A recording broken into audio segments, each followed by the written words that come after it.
Today's episode is brought to you by elitefts.com. Founded in 1998 with the primary aim to live, learn, and pass on. Please help Elite FTS support this mission by smashing the like button, leaving a comment, sharing with a friend, and thinking of us for your training needs. If you can put it in a gym bag or load weights on it, Elite FTS has it. What's going on? I'm Dave Tate. We are broadcasting from the middle of the Elite FTS weight room, where the underground still thrives and you're part of the crew. It's time to sit down, keep it real, and cut the bullshit. Welcome to Table Talk.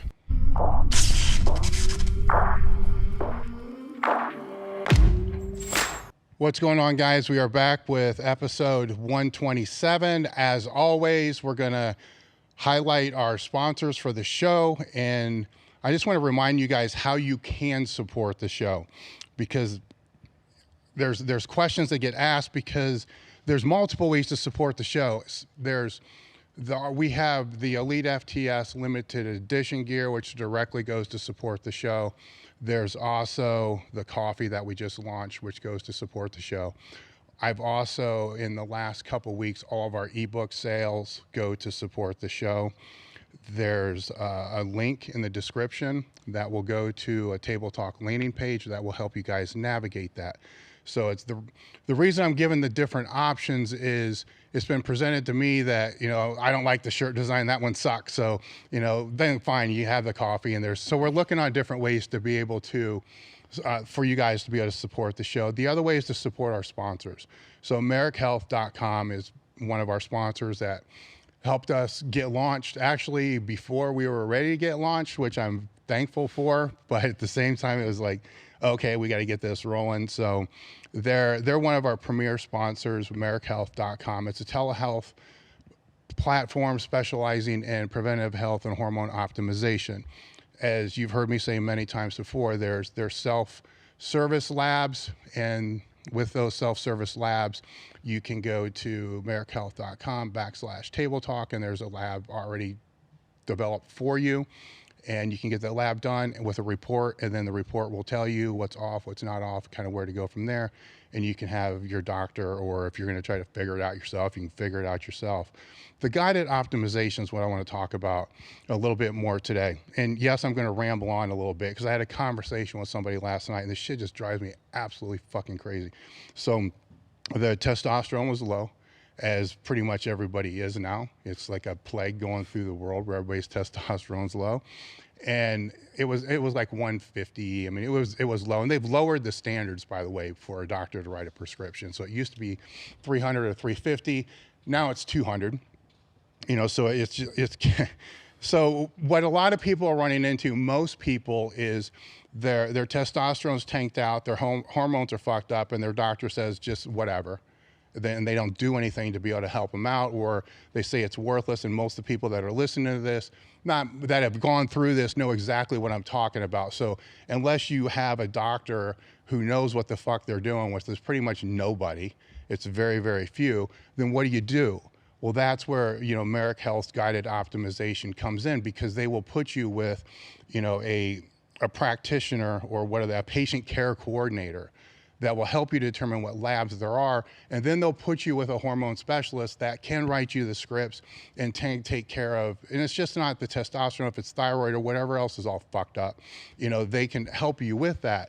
So it's, in a way, I mean, I guess I'm ranting a little bit, because I'm sick of fucking listening to people tell me this, and they keep going back to the same doctor like the fucker's gonna change their mind.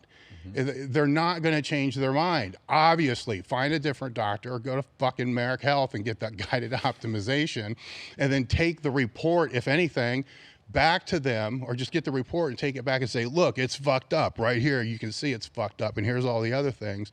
Or just use the guided optimization and take care of it that way. There's options now. That's what I don't think people understand. And anyhow, there's my rant for that. So AmericHealth.com/Table Talk. There's a discount code if you use Table Talk, for 10% off the first order. So the person I was speaking to late last night, I hope you're watching this, so it can just be drilled into your head again, instead of just going through, it's 2.5 years of doing the same shit. Come on, man, it's ridiculous. So there's my rant with that. We've had, if if you have been listening to the downloads of the podcast, Coach's Corner U has been a pre-roll sponsor for the last 3 or 4 episodes. We'll talk a little bit about that more as we go through there. But, Paul's part of that, so I want to thank you for that, because our sponsors are also what's able to bring you the podcast as you see it today. So today the guest is Paul Oneid, the 15 years of coaching experience, master's in exercise science, master's in sport management. Yep. And one of the things that I sent out to Paul when trying to put the notes together for this, because I knew there probably weren't going to be a whole lot of questions because people don't know who you are yet, but they are going to. Hopefully. After today, they're going to. But if you guys have been following the podcast, I have my rank, how to rank a coach, thing. So I sent that out, and he's ranking in the top category there. He's got the experience, he's got the education, he's got the experience coaching and the experience doing and the experience making people better. That all boxes are checked. So what I want to do today, as we go through there is, just your story a little bit, like how did all these boxes get checked, right? Because there's a lot of people, and what I'm talking about is rate your powerlifting coach, but you can take powerlifting out and apply anything in there. For sure. And and it's very, very hard to get in the 30, right? Because you got to be doing shit for 15 years. I mean, there's a time component, absolutely, which experience that plays into that, as well as the education component. And when people ask me, how do I find a good coach? And I always direct them to that, and then I have to step back and say, there's a lot of good coaches that haven't been doing this for 15 years. This is it's the highest rank for a reason, right? So it can come down from there. But there are also, because you focus a lot on working with coaches, that's part of Coaches University, and that they want to get better, right? So while they're accumulating their experience, I want to talk a little bit about what should that experience be? How do you accumulate that experience?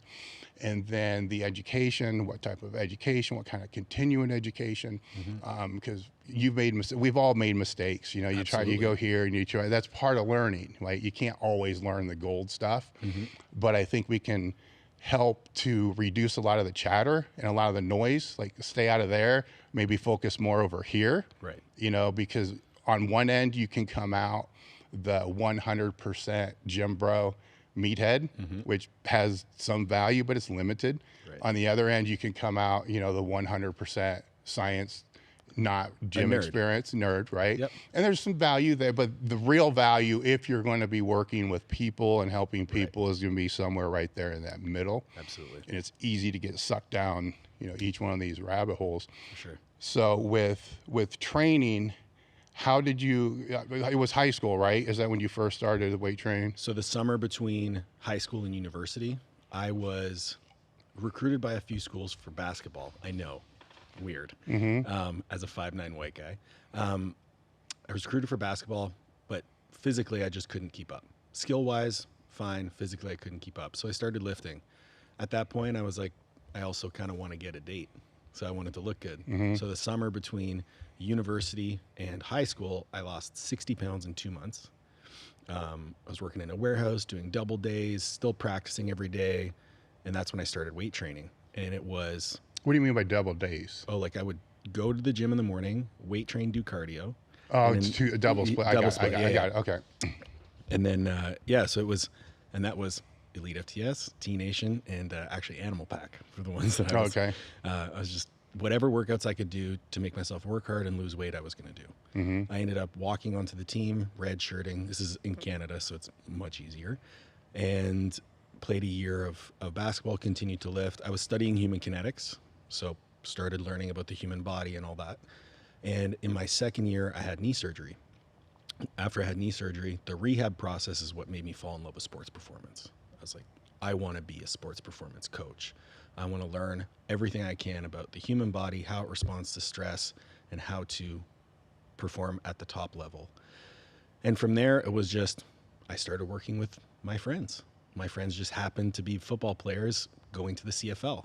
So I started Eric Cressy, Joe DeFranco, anything I could learn from a lot of the writers on your site as well. And I actually, in my final year, I went and did a 1-week internship unpaid with DeFranco. From there, I said, okay, this is definitely what I want to do. And I found who was the best college strength coach in the country. And it turned out Ron McKeefery at South Florida had just won Strength Coach of the Year. So I emailed him. Frank Wintrick responded. Frank has been at Virginia, Utah State, UCLA. Now he works with the military. Frank hired me. I drove down to Florida with my trunk full of stuff and worked unpaid 40, 50 hours a week in that weight room. Ended up getting accepted in my master's program there. Started that for a year. Ended up getting a full-time job with Todd Hammer at Robert Morris. So I left my master's early, started a new one. Finished out my GA with Robert Morris. Moved back to Tampa to finish my degree. Was the associate head strength coach at the University of Tampa while I finished my degree. And then I got a head strength coaching job back home in Canada at Queen's University. From there, I actually, we talk about failures and things like that. I don't necessarily consider this a failure, but I learned a lot through the process. I was there for about a year and then experienced a very significant burnout. Decided I didn't want to coach anymore. At the university level? At any level. Yeah. All right. To wind it way back, when you went to college, why human kinetics? Why that? It was the only subject that I actually felt interested in. I was that kid who never studied and still got straight A's. Nothing could hold my attention. I didn't need to study. When I started studying the human body, that's the only thing that could hold my attention. And it was the same way in university. All the physiology classes, all the, the class that jumps out into my head was external influences on exercise physiology. The class average was 51, and I had a perfect score because it was so complicated and so interesting that I just couldn't stop studying it. And that's all I wanted to do. Was it the complicated and interesting that sucked you in, or was it just the human body that sucked you in? It was the problem solving and how unique every person is. So the complexity and how that works within a system.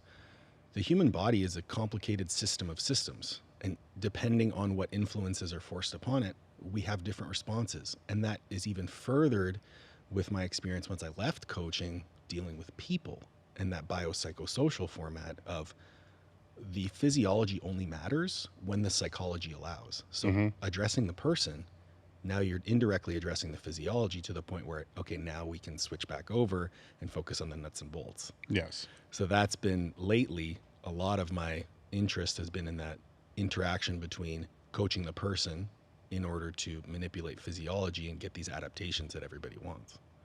Yeah. So when in high school with the basketball, your training was just basketball. I literally played 5 to 8 hours of basketball a day. Okay. And then through university, at what point did you're training with the football players and stuff like that. At some point, something clicked and you're like, okay, look, I want to get fucking strong, because you went down that rabbit hole. Right. So where did that click at? So after, I was always training, even like as I got into university after the weight loss, I was still lifting. It got toned down a little bit and a lot more refined as I learned more. Yeah. And then after that knee surgery, during that rehab is when I realized, well, I'm way better at this lifting thing than I ever was at sports. I didn't compete in anything though. I trained like a powerlifter, very much like West Side for Skinny Bastards type style, because I still love doing the conditioning stuff. I even still do love doing the conditioning stuff. I got to South Florida and I realized that cockily, I was like, I'm the smartest person in this room. And I made that mistake as a young kid. I was like, I know everything. But the kids wouldn't listen to me. And I sat down. Coaching. Yeah, coaching. Okay. Coaching. I sat down in Ron's office and I was like, Ron, like, no one's listening to me. And he goes, you know why? Because they don't give a shit who you are. And I was like, wait, what do you mean? He's like, you're a white kid from Canada who never played high level football, high level anything. It doesn't matter how much you know, you have zero credibility. You need to compete in something. I said, okay, I'm going to compete in powerlifting because I'm really strong already. At the time I could squat, mid fives, pull in the mid fives. And I was like, all right, I'm competing powerlifting. So I started training for my first meet, and immediately the kids started listening because they see me pushing myself. They see me training towards something, and it gave me immediate credibility. I ended up doing my first meet. I actually bombed my first meet. So yeah, that happens. Yeah, it happens. And then I was hooked. From there, I was like, this is what I want to be competing in. And all of my training was tailored towards that at that point. So when you're looking at that competing side and then the coaching side, then, you know, back then, once that tips, did the competing become more important than the coaching? No. So it was still underneath that? Yeah. So I am a master of compartmentalization. Yeah. Or at least I thought I was at that point. So I was very good at separating everything into boxes. When I was coaching, I was coaching. When I was studying, I was studying. When I was training, I was training. When I was sleeping, I would be sleeping. Yeah, kind of. Doing 2 master's degrees and all that stuff was a lot. But that led itself to a very unbalanced life. But coaching was my thing. All and, you know, Todd was actually the first person who ever taught me, like, hey, man, you might be able to compartmentalize now. But once more things start getting added to your plate, it won't be possible. But yeah, coaching was always number one for me. It's why I, you know, moved to 2,500 kilometers away from home. That's why I, you know, left my family. That's why I moved somewhere with no friends. And then I moved again to somewhere with no friends. I just wanted to be a coach. That's all I wanted to do. Why do you think that? Do you want the deep answer? Yeah. Okay. So I had wrapped my entire self-worth into the value that I could add for other people. So unless I could add value for other people, I felt like I was useless. So this coaching endeavor and the impact that I could have on those kids made me feel like I was worth it. And now that's definitely changed. But it led to a lot of unsustainable behaviors, like not sleeping, studying all the time, training all the time, everything like that. So that's, for me, coaching was that source of self-worth. And then what happened when I got to Queen's University in Canada, I didn't have the support of anyone around me, and I was just getting beaten down into the ground. Of 15 teams, I had 50 interns, I had to teach a class, all within a unionized 35-hour-a-week position. Yeah. So it just wasn't a sustainable strategy. Well, it's at the same time, though, if you're deriving your self-worth from coaching and now you're thrust into trying to coach 500 or so athletes in a constrained time period, I would say you're not really coaching. It was, I ended up actually accumulating something like 140 hours of overtime in my first month. But the way the situation was, it was a unionized position that you couldn't pay out overtime according to that union. You had to bank hours. But I had banked so many hours and I didn't have any assistants, so I couldn't take any time off. Yeah. So at the end, they forced me to take 6 weeks off. And I was like, what am I going to do? I came back, angry coaches, angry interns, shitstorm of an administration. They were upset that I wasn't interacting with the department. And I was like, well, how can I do these things? The lesson learned from there is I never actually advocated for myself. I was just like, no, I can do this. It's fine. It's fine. I'm fine. And the reality is as soon as I decided to step away, I had my mental health issues and I stepped away to deal with that. They gave my replacement everything that I would have wanted. They gave him a raise. They removed the unionized position. They gave him an assistant. They gave him a new office. I was like, well, I probably should have just asked for that in the first place. Oh, it could be, right? Or they had to see somebody leave before they realized those are the things that had to be in there. True. You know, so that had to happen to be able to make that come full circle. When you were at Florida, you were competing then, right? I think I did the one meet, and then I ended up applying for and getting the job with Todd. So in the meantime, between that first meet, which was August, September, I got back from Christmas break, got the job with Todd, and then I moved to Pittsburgh in around May. Yeah. So I didn't have time to do a meet. I did a meet that following summer, which was back in Tampa, and that's when actually I first met Brian. That's when I first met Matt or Janae, AJ Roberts. So it was like my first big meet. Yeah. And at that point, I was like, Kate, powerlifting for sure. Yeah, yeah. And you trained with Casey? I trained with Casey in Pittsburgh. Yes. I trained a few times a week. I could always hang with him on the squat. The bench press, I was learning. I was like, I need to learn from this guy. At the time, his deadlift hadn't really taken off, so we could hang. And it was a fantastic environment just to be in and be around him and the other guys that we were training with. And yeah, for sure. So I didn't write down how many meets, but there's more than a handful. So I think on powerlifting, or it's 10 years. I had 10 power. years, right? So close to 10 year 10 duration. years. A couple meets a year that were full power. We did a lot of non-sanctioned push pulls when I was with Todd at Robert Morris. I think I've done close to 30 meets. And what were your lifts? Your best lifts, just for context for people listening. For sure. So I squatted 805, I benched 430, and I deadlifted 725 at 242. And I squatted 800, benched 425, and deadlifted 7 at 220. Okay. And your last meet was not that long ago. Yeah, last meet was in January, and I squatted 722, and then I only benched my opener. I was like 407, and then pulled 300 kilos. And so 661. Now you're on your bodybuilding. So I stepped away from powerlifting, looking for another competitive endeavor. My injury history lent itself to training wasn't fun anymore. I was just like, I can't train the way I want to train. I need to get healthy, and I need to continue to compete in something, because now I know I need that outlet. So training for bodybuilding allowed me that. My body feels actually fantastic. I have no more joint pain. My hips and knee are definitely feeling a lot better. So I think I could return to powerlifting now if I wanted to, but I'm committed to doing this show. Yeah. I also just want a new challenge. I think it's a lot more of a refined approach to bodybuilding than, you're used to taking with powerlifting in a lot of cases. But for me, the only difference is I just don't squat, bench, and deadlift anymore. Yeah, but it's more than that. I mean, one's seriously 24/7. It is. It is. And there's a lot. Something you said earlier is about all the different components that play into, for sure, the organism, the person, right? Right. And they all still play into powerlifting, right? But there's some, I'd like to explain it like as an equalizer, right? The old school equalizers where you have, all the different, and here's flexibility, mobility, psychology, everything's got its own little scale, right?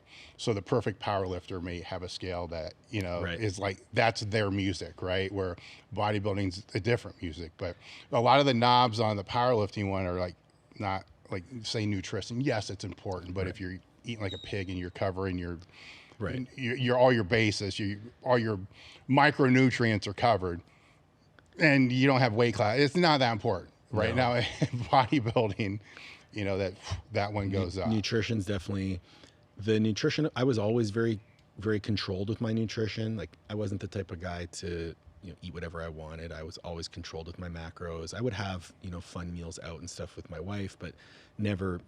I was the type of guy that if I had a Quest bar, I would consider it a cheat meal. Like, I was very clean.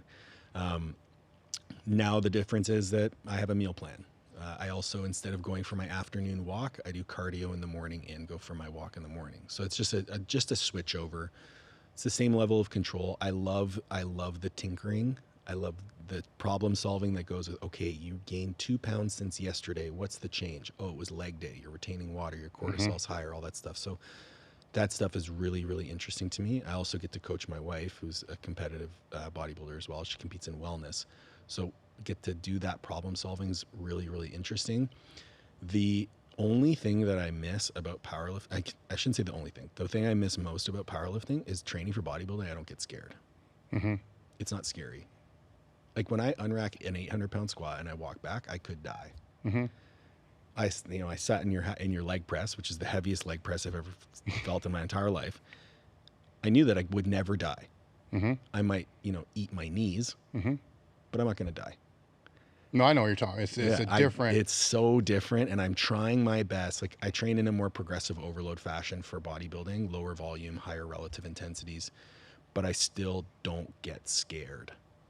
I'm trying to find that in some way. The only way I was able to, and I'm not going to say I found it, right? Because to me, my drive is that, like, the squatting and heavy, right? To where you take it out, it's like, I don't, your first reaction is fuck. Then the other one is, what are you doing? Then you got to, like, get your shit right and then get tight, kind of go through there. And that, I can't get close to the only thing that was somewhat close there were when Meadows and I would do the just ridiculous, stupid challenge sets, you know, and that was the only thing, you know, but it's like, fuck, you know, this takes like 5 minutes to get to the same mental place that I could do in one rep over here. Yeah, that I could in one rep. Then that fear part still isn't there. It's just like, can I just fucking do, you know, can I do another one? Then can you do another one? Then can you do another one? Then that inner dialogue starts playing that you're like, yeah, I can do another one. And you're like, no, you know, that battle. And I think that's kind of what we're looking for sure. Is that inner battle. Like, you know, you can't, yes, you can, no, you can't. It's like, fuck you, shut up, go, you know, and that part. What gets me is I've had multiple knee surgeries. I've torn both quads, torn my IT band, torn my hamstring. And it was the fear of like walking out of squat and being like, are you going to be a fucking bitch or are you going to bend your knees? And I was like, well, I'm not going to be a bitch, so I better bend my knees. Yeah, I mean, what's the worst thing that's going to happen? You can either get hurt, miss it, or make it, right? Exactly. There's only 3 things. Exactly. which definitely plays into that whole thing. And like I said, I don't know. It's different, though, because I spent a few years bodybuilding and then the stupid times just getting lean when I do with other people. It's a different world. It's a different mental challenge. It's on a whole nother level because now it's a long play. Like powerlifting it's still a long play because you need long-term programming, which we can get into that. But that one rep is not a long play; it's a short play. You know this is, you know, to be able to look the way that you want to look for the show. That's a long play. Yeah. You know, there's a little room for error, but there's not like cheat meals and, you know, falling off a diet or whatever. There's a little room for that, but not much. No. You know, my coach is very, like, I'm working with Luke Miller, who works with John Jewett. And Luke is very controlled, very moderate in his approach, very meticulous with data collection, which is exactly in line with my mentality. So to be able to have that sort of control and understanding throughout the process has really been helpful. I'm not very food motivated, so the food is kind of whatever. But being hungry is definitely different. Like, I spent the majority of the last 3 years at maintenance or in a slight surplus. So to be hungry again, and I joke with my clients that, you know, I'm going to learn about your psychology when you get hungry, because you get emotional, you get short fused and stuff like that. But for me, because I'm so interested in that personal side of things, I do a lot of reflection. So if I'm hungry, I'll just kind of sit there and be like, like what am I thinking right now? What's going on? And it kind of saves me from that, for lack of a better word, implosion, where I'll go search for food or search for a cheat meal or start watching the clock. I haven't found myself doing that, but I also know that it's early common within the process. Yeah, it's coming. I mean, there's going to be a time where you just stare at a wall until the next meal because your brain doesn't have the nutrients per se to really function. That's actually my only worry with this process, and I've kind of accepted that it will happen. So I'm trying to put systems in place. My business is doing very well right now, and I don't want to let that fall off. It won't. I mean, it won't. I mean, now I'll take that back. It's when I was working with Justin, John, and all those other people, I wanted the challenge. I also wanted the time off the joints, you know, all the stuff that you were talking about. And I always would tell them, because I understand powerlifting very well, that the riskiest part of any endeavor is the last 5 weeks, right? Last 6 weeks. Like, okay, we're going to go here.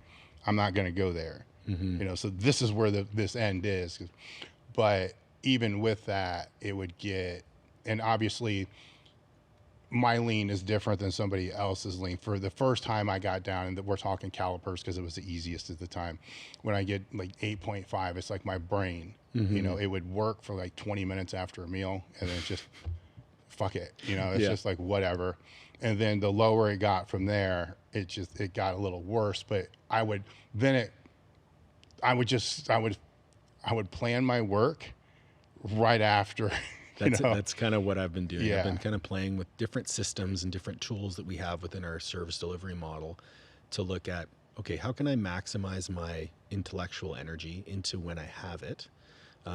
We've also looked at, you know, splitting the responsibilities of the business. I now have 2 coaches that work with me as well. So there's an opportunity there. With the mentorship stuff that I'm doing, I'm very conscious of these people are paying for my time and my expertise. I need to be on point.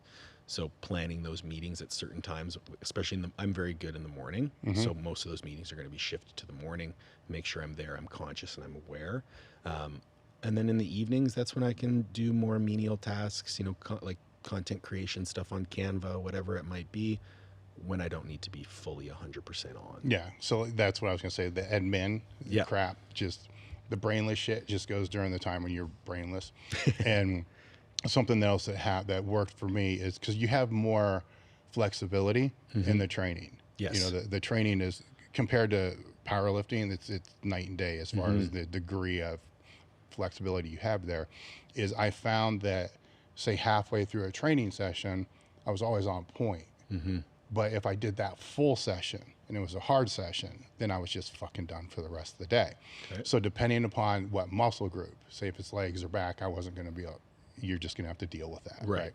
But if it was a smaller muscle group, I would divide them, you know, so if it was like shoulders in the morning, so it's like half of workouts instead of shoulders and arms. So it was shoulders in the morning. I get that brain rolling. Then I get into the mental work that I need my brain firing for, because I'm like, that's really interesting. Yeah, basically I'm cutting the workout in half, still getting done what I need done. Right. Then getting into the work. I like that. And then a few more meals later, and they're not big part. Like, I don't know if you could do this like back in the morning and legs or arms at night, possibly, but back and legs are obviously. Well, I have a back super exhausting. I have like a back biceps day, so I could do, you know, most of my heavy pulling and rowing, and then in the evening come back, do my biceps, maybe some rear delts and stuff. That would definitely work. Yeah, it's definitely something to play with. Cardio doesn't work that way though, because the cardio you need that steady state for that certain time. Yeah, and it wasn't the same thing.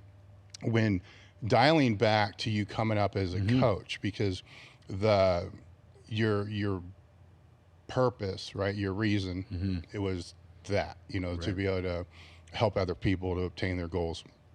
And which out of college, right, so you're at South Florida, and I think you said you were there with Jen, right? So I was there with Jen Petrosino. Yeah, that had to be interesting.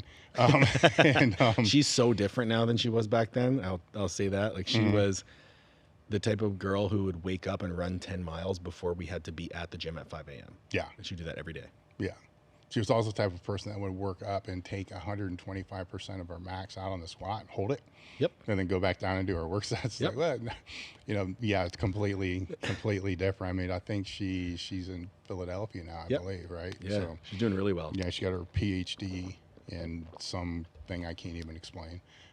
Yeah, now she's doing hypertrophy research for cancer, trying to solve muscle wasting problems, which is absolutely incredible. Yeah. I mean, it's blow your brain just sitting there trying to listen. She was the one that always send. If I get an article or a paper or whatever it is, I'm like, oh fuck, like what is this? Boom. You know, 3 seconds later, there's the answer. It's like done from there. But you've learned along the way, right? Absolutely. And especially when you're working with different populations, different demographics. So the college kid, the high school, you didn't really, it's mostly college athletes, right? So a little bit of high school, but not really that much. It was we got the kids when they first arrived. Yeah. So when you're coaching them in the weight room, their sport is their SPP, right? It's their priority. For most of them, weight training is not. No. And the interesting part that I learned, because, you know, I'm a meathead. I want to train. Yeah. These kids don't have that same passion. They want to play their sports. So many of them were so successful on the field in spite of their training rather than because of it. And that was just mind-boggling to me. So how do you go about, you know, educating them on, especially at that level, right? So, I mean, they're a year out of high school. Right. And they got there, not all of them, but a lot of them just on talent alone, especially if it's a big D1 school. Yep. And now you're trying to tell them, hey, look, this matters. Now you have, in the college level, they kind of have to do it. Like, if they don't, they're reprimanded and so forth. So it's not like the NFL players that they don't have to do shit, but they have to, but you still need to get some kind of buy-in. Yeah. The buy-in for me was always that education piece, showing them, hey, listen, you love playing your sport. If you get better in here, it's going to, number one, make you able to perform your sport to a higher level but it's going to make you more resilient over time. It's going to help to prevent these, regressions that you might have. It's going to keep you on the field, which is ultimately our goal. We joke about people getting their own talent and, you're given the keys to a Ferrari. Don't crash the Ferrari. You don't have to do anything fancy with these kids. Mm-hmm. You just have to help them move a little bit more efficiently, be a little bit more resilient to energy, give them better access to these end ranges, and then let them be athletes. So for me, it was understanding that their sport was their why. Okay, well, if you have that why and this is going to help you, let me help you. And once I had once I had the credibility and I had their buy-in, because one thing that they don't tell you in school is that, what's the old adage? It's like, no one cares how much you know unless they know how much you care. Mm-hmm. And that was Todd really burned that into me. It was, you are coaching people. The better your relationship building, the better your ability to coach them in the weight room. So that's the way I approached it. I was like, hey, listen, I know you care about this. I care about you. I care about your success. I'm invested in this as much as you are. Let's get to work. And it was always easier to come at it from that. And I won't sit here and say like, oh, I'm a guru. I can, unlock the hidden talents in all these kids, because there are some kids that just don't care. Well, that's what I was going to say. There's kind of like three basic archetypes, right? There's the kid that probably doesn't need to do any of it. Yep. And he's just going to still go to the NFL and whatever. The talent is that high, mm-hmm. right? So you like you said, you just don't fuck them up. Just don't get in their way. Make sure they don't get arrested doing stupid shit. Make sure they're That's eligible. tough. And then you got the middle, that middle ground. And with better training, a little stronger, a little faster, they can get there, mm-hmm. right? And that's kind of where most of the coaches, I think, put their primary focus. Yep. And then in the bottom, you got those kids that they don't really have it. They don't, and you can't tell them, but everybody kind of knows they can get a little bit better. But those are three entirely different mindsets too. Yeah, it was really interesting because I was at three different levels. So, I was at USF, D1, at the time it was the Big East, so it was big football. It was also the fourth school in the state that kids would go to, right? They would go to the Miamis, the Florida States, the Floridas before going to South Florida. So we might get that crazy freak athlete, but he probably wasn't there between the ears. Or we would get the opposite. We would get that kid that's really great between the ears, but kind of okay. Those mm-hmm. are the kids where you can really make the impact in the weight room. Then I was at Robert Morris, which is a D1 AA. So, small football, you're not getting those freak athletes. And if you do, they have serious interpersonal problems and very, very challenging to break through. And then when I went to Tampa, now we had a mix of both because it was D2.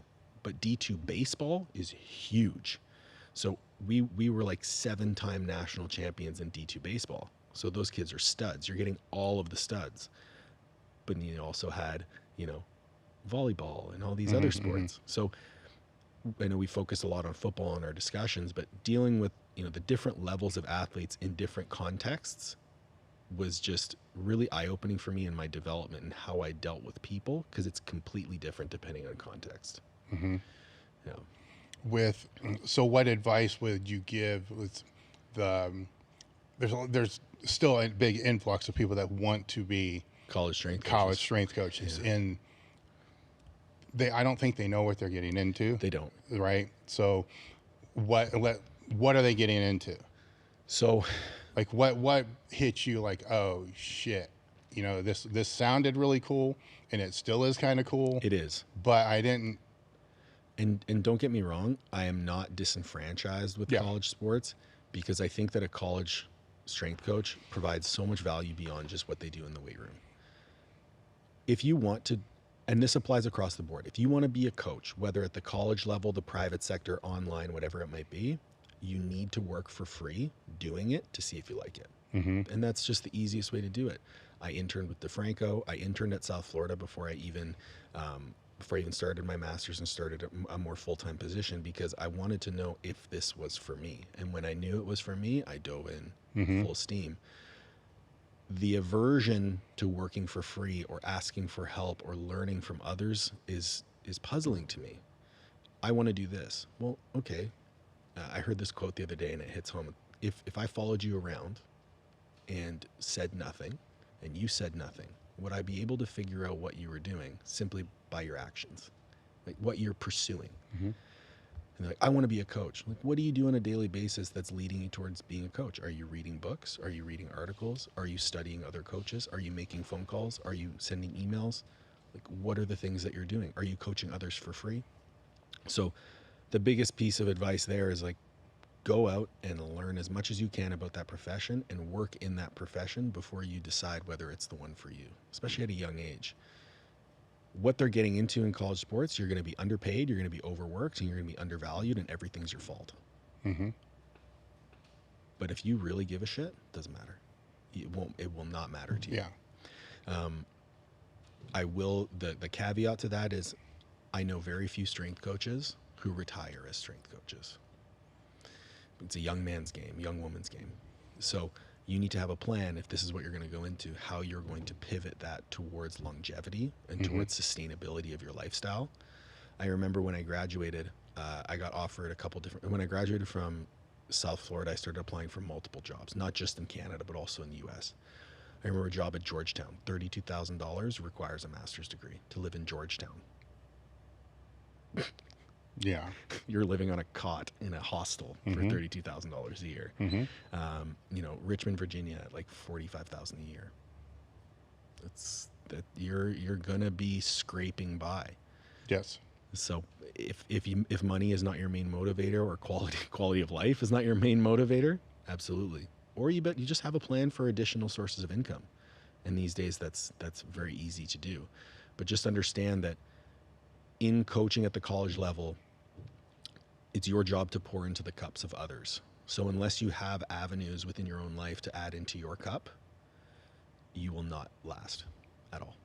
Yeah. The what I would add to that, and you noted that, is there's a time frame, you know, that, and I don't want to say it's a limited time frame, but there's a time frame to where, you know, right out of college or, you know, whenever the endeavor starts, you have to learn, you know, as much as you possibly can learn. Absolutely. And absorb as much as you can possibly absorb, and then never stop, right? That's another part, is a lot of, this is just from the outside looking into a lot of the different coaches that I've seen in just a private sector or an online sector or whatever it's going to be.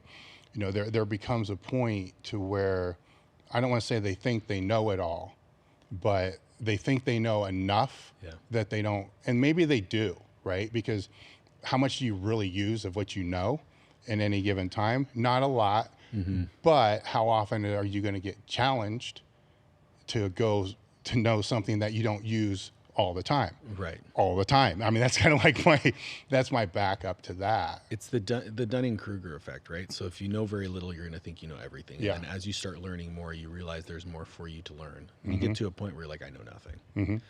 And I was the prototypical, like, I got to South Florida, I thought I knew everything. I got by kinda, and then when I started working for Todd, like, I'll mention Todd's name here a lot because he was incredibly influential on me as a person and as a coach. I really realized I had so much more to learn. And then when I got my own department, I was like, wow, like I know nothing. I need to keep learning. And to continue to build on that, I still put time into continuing education. I've been coaching for 15 years. I just did a 6-month course because I want to learn more. Yeah. And that's never going to stop. It shouldn't. I mean, it should always be a certain percentage of whatever your income is. It goes back into that. And what I hear more now than ever, but it's been gradually increasing over the last decade, is those in the private sector, sport training facilities and stuff like that. You know, they used to have interns that would come in, and then sometimes the interns would end up working for them, sometimes not. And so there was value to them, you know, because, you know, somebody can put the shit away. I mean, there's the intern duties that kind of come with just being the intern, and then in exchange, the intern, you know, can learn from them. And now they're in this weird spot where they can't get interns unless they're going to pay them. And they're like, you know what? Fuck them. I would just rather pay somebody to clean the weight room because it takes so much of their time, you know, to be able to do that. And a lot of them on the flip side are now charging people, you know, thousands of dollars a month to be able to come and be their intern. While the schools, on the other hand, are trying to get them the interns that they're going to have to pay, which has become this really weird dynamic to where a lot of them are just like, fuck it, I don't want the interns. You know, I'll do an intern program or a mentor program and then put all into that and just, again, hire the people to train. But I think that is in that mindset, you know, if it's being planted somewhere, you know, in the kids that are coming up, that I'm not going to do this unless, you know, and I just made a post on that actually about, like, you know, saying yes to more things. I think, and it was actually a conversation with Todd. He had an intern, or actually a staff member. You know, he's asking him to do these little things and saying, "Oh, I can't do that, or I won't do that, and I won't do this." And I'm like, man, so many of the best things in your life come from immediate discomfort. Something uncomfortable now is actually a gift later on, and you don't get to that gift unless you say yes today. So I worked at a supplement shop, personal training, as a bouncer, and I did something else for like 9 months just to afford to move to Florida for 3 months and because I'm Canadian, right? So I couldn't work. I had to be fully bootstrapped for the entire time I was there. I saved up enough money to last me for 3 months, living expenses, everything, just so I could go intern. Was that convenient? Absolutely not.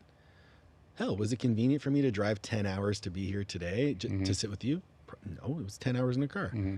But there's no way that I would pass up on the opportunity, because I know that this could potentially lead to something great. It could not. I could just get to meet you in person and have a conversation. But there's no fallback. There's no drawback to that. And so many people would benefit from the attitude of whatever it takes. And I know that sounds, you know, there's the machismo attached to that, but sometimes whatever it takes is whatever it takes. Yes. And when they're in that age, it's easier to do that. Yeah. You don't have kids. You don't have a family. Yeah, exactly. When they're older and they have a family, I could still make the point you still need to do that. I mean, there's still risk associated with anything, but it's mentally harder to wrap your head around with more experience and, you know, being older. When you're younger, you know, that to me it's a vital component. You need to, you know, go and learn from wherever you can learn, you know, in many facets where, you know, from the education coaching side, I found out real quick after I graduated, that was not what I wanted to do. You know, was the strength and I interned for a semester and it was like, no, I am not doing this. It's just, it worked. It worked against me too much. It's a grind. It's like, I was used to small powerlifting groups and getting into the weeds and like, it's the whole thing, man. It's just, there's no way in my mind that I could figure out how to like get into that whole athlete of fucking 100 athletes. Like there's no way. It would drive me insane trying to figure that out but it was the background I came from. So I ended up in a private sector, which is different, you know, because it's Gen Pop and that's a whole different world. You know, and that was for 8 to 10 years, but a lot of it's still the same, you know, as far as how it's approached. You know, the training, it's still, I mean, the nuts and bolts are still the same. But it was weird for me because I would go and train at Westside for 2.5 hours, leave there, go train my clients, you know, for another 10 hours. And so just going from one extreme environment, right, to the next where people are benching like a 5 on each side of the bar. That's like a good day. I can relate to that. So and it's like, oh fuck, you know, I was like, what the fuck? And then their motivations are different. You know, it took me a couple of years to really wrap my head around what's going on here. It's not their priority, you know, their health, and you know, how do you make a difference there? So it's just, it's a huge shift. I like not to be a one-upper, but so when I quit Queens, there was about a 3-month period where I was trying to figure out what my next step was. I ended up getting a job doing rehabilitation for disability cases. Yeah. So I went from motherfucking Timmy in the weight room to dealing with Karen, who had agoraphobia and couldn't leave her porch.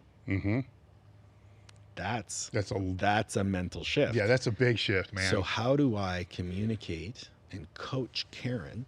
And well, I'm not a mental health practitioner. She had her own, but there's some lifestyle components that we can address for sure.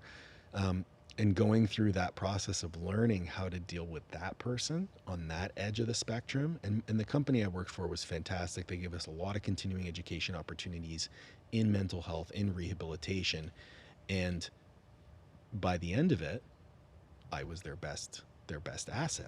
I could break through to Karen. I could get her, moving again. And through the different approaches that we learn, it's like, all right, like it doesn't always have to be fuck you. You can hold people's hands. And when you transition to the Gen Pop, you get some people who are just on point all the time. And then you get some people who need some coaxing along. And I'm so grateful for that opportunity to work with the Karens, that now that I get the other side, man, it's so much better. So much of a better service that I'm able to provide people. Yeah. Well, in a way, those Karens, right? Yeah. Can end up being somebody that's part of a powerlifting group, but still super strong. Absolutely. So it's understanding how each of those dynamics kind of work from that. For sure. With the going back to your powerlifting training. Yes. So you have all the formal training. Yes. And strength conditioning, all that going on there. Then you have that meathead training. So for the coaches that are coming up, obviously, yes, they're going to need that experience type of training. Yeah. But if you didn't do that, if you were not pushing those limits, would you be the coach that you are today? No. And why? Well, number one, I'm very big on understanding empathy, right? If I'm going to program something for someone, I need to have done it myself. I need to know how it feels. I need to know what to expect. I need to know what not to expect. And I wouldn't have had that if I hadn't pushed the limits that I pushed. The other thing is I was at all levels of powerlifting until more recently, until COVID basically. When I was at Robert Morris, I was training with Casey. When I was at Queens, I started driving back home on the weekends to Ottawa 2 hours each way to train with Shane Church, Jay Nira, Cade Weber, Willie Albert. Those of you who don't know Cade, Willie, Jay, they were number one in the world for a period of time. And those were my training partners. So me with my 750 squat was the weakest guy in the room. And I see how they train. I see the methods that they use. I try the methods that they use. I'm able to further integrate those into the programs of my athletes and myself, because at the time I was self-coached. Then, as I transitioned and had a couple of injuries, I started working with Brian Carroll. Then I started working with Jonathan Bird. Then I worked with Chad Wesley Smith for a period of time. I worked with Trevor Jaffe for a period of time. I worked with Derek Wilcox for a period of time, trying to learn about everything that they do and how they work. And for me, practice is my best learning opportunity. So to work with these people and see their methods and then further integrate those into my own, that's how you develop a philosophy. The thing that I see the most now is, oh, I work with Mike Teixeira. Well, okay, now you're a mini Mike Teixeira. Or, I worked with Louie, now I'm a mini Louie. Yeah. And that you don't have the diversity of experience and then the critical thought that goes along with that to assimilate that information with what you know and find something that works for you. Your philosophy. Yes. And once you have a philosophy for yourself and all of these tools in your toolbox, now you have this malleable experience that you can give to somebody else and say, okay, my philosophy might not be the best fit for you, but with all these other tools, let's create a new philosophy or a new paradigm for you to train with. And then you build upon that and iterate upon that as you gather data. So if you only have a hammer, everything's a nail. But if I have so many different tools in my toolbox, there's no limit to the type of client that you could work with. Yes, I think you touched on something that's vital there, where, they'll look at Louis, they'll look at Mike, they'll look at Ken Leisner, or all these other ones that And yes, you learn from them, you know, but seek what they sought, right? Yes, You know, yes. so what they all sought was the development of their own philosophy. You know, now, is it a biased philosophy? Of course it's their philosophy. Yeah, exactly. Of course it's a biased philosophy. It's their philosophy, you know, and so to become those minis, you know, like you're talking about, is limiting yourself on the ability to grow your own philosophy and to be able to, and that's your life experiences. That's your training experience. That's your education experience. All that feeds into that. I love that. Yeah. So if it's all just training experience, you're limiting your philosophy. If it's all just, you know, educational experience, Right. you're limiting to you want to broaden that even into other disciplines. Absolutely. It doesn't have to be strength and conditioning. It can be, how do they train for MMA? How is skill acquisition? What is how do you speak to somebody? Different communication strategies. All of these things are important. Yes, and that's where we're, you know, that's where it becomes mind numbing. You know, right? Where all the different things that feed in. Right. The low hanging fruit obviously is nutrition, sleep, training. Like, yeah, okay, super compensation. Got it. You know, stress, cortisol. Oh shit, there's a big factor.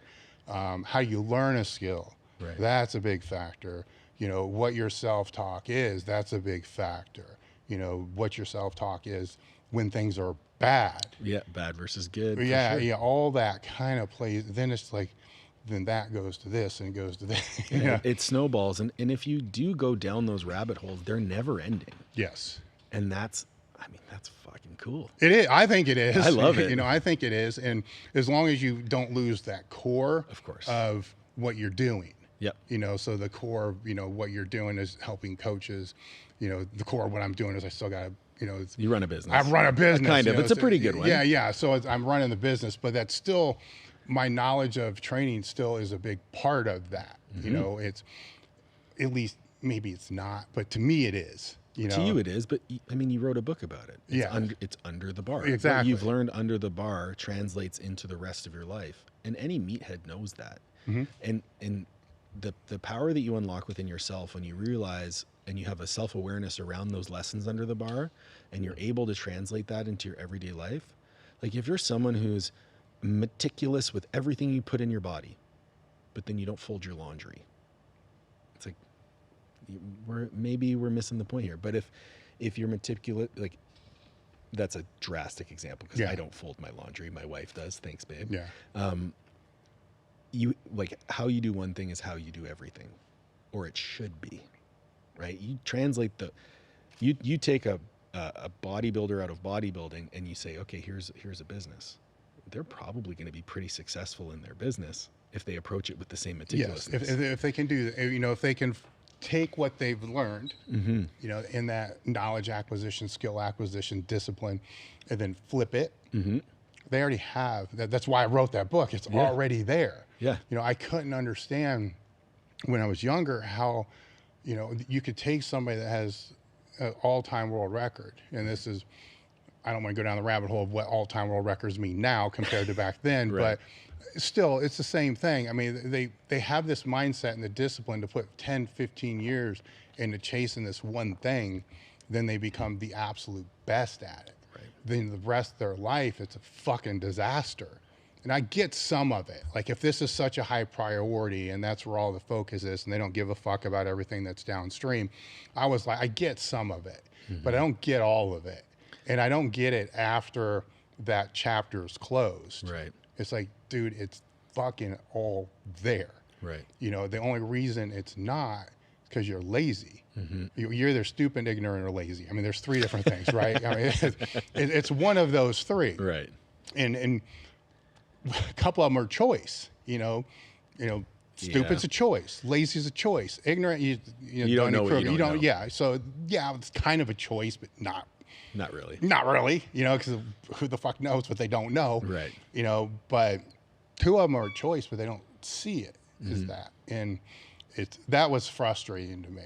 Right. Because in a way, you know, it's with anything that you do, the way that my brain kind of works is you know, you look back, like I'm looking back on, we've been in business almost 25 years and I know where I want it to go. And my brain, yeah, I get frustrated about it. But the other thing is like, I didn't come this fucking far to only come this far. Yeah. You know, that's not how, and that's that continuing education. Yep. Like what do I not know? What has to happen next? What rock have I not looked under? Yeah. I love that because there's always a weak area. Just like in our physiques, like when we're training for powerlifting or bodybuilding, whatever it might be, there's always something that needs to come up. And then we achieve some higher level of achievements. You PR your squat, okay?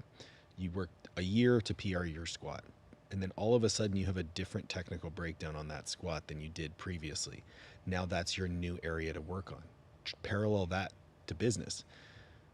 There have been periods in, you know, I'll use some of my clients as an example. You know, you have an incredible amount of intellectual knowledge, educational experience. That might not be where your energy is best put. Maybe your energy is best put into learning about business, into learning about how to structure your corporation, how to plan your finances, how to develop a growth strategy. That's still personal development. That's still continuing education.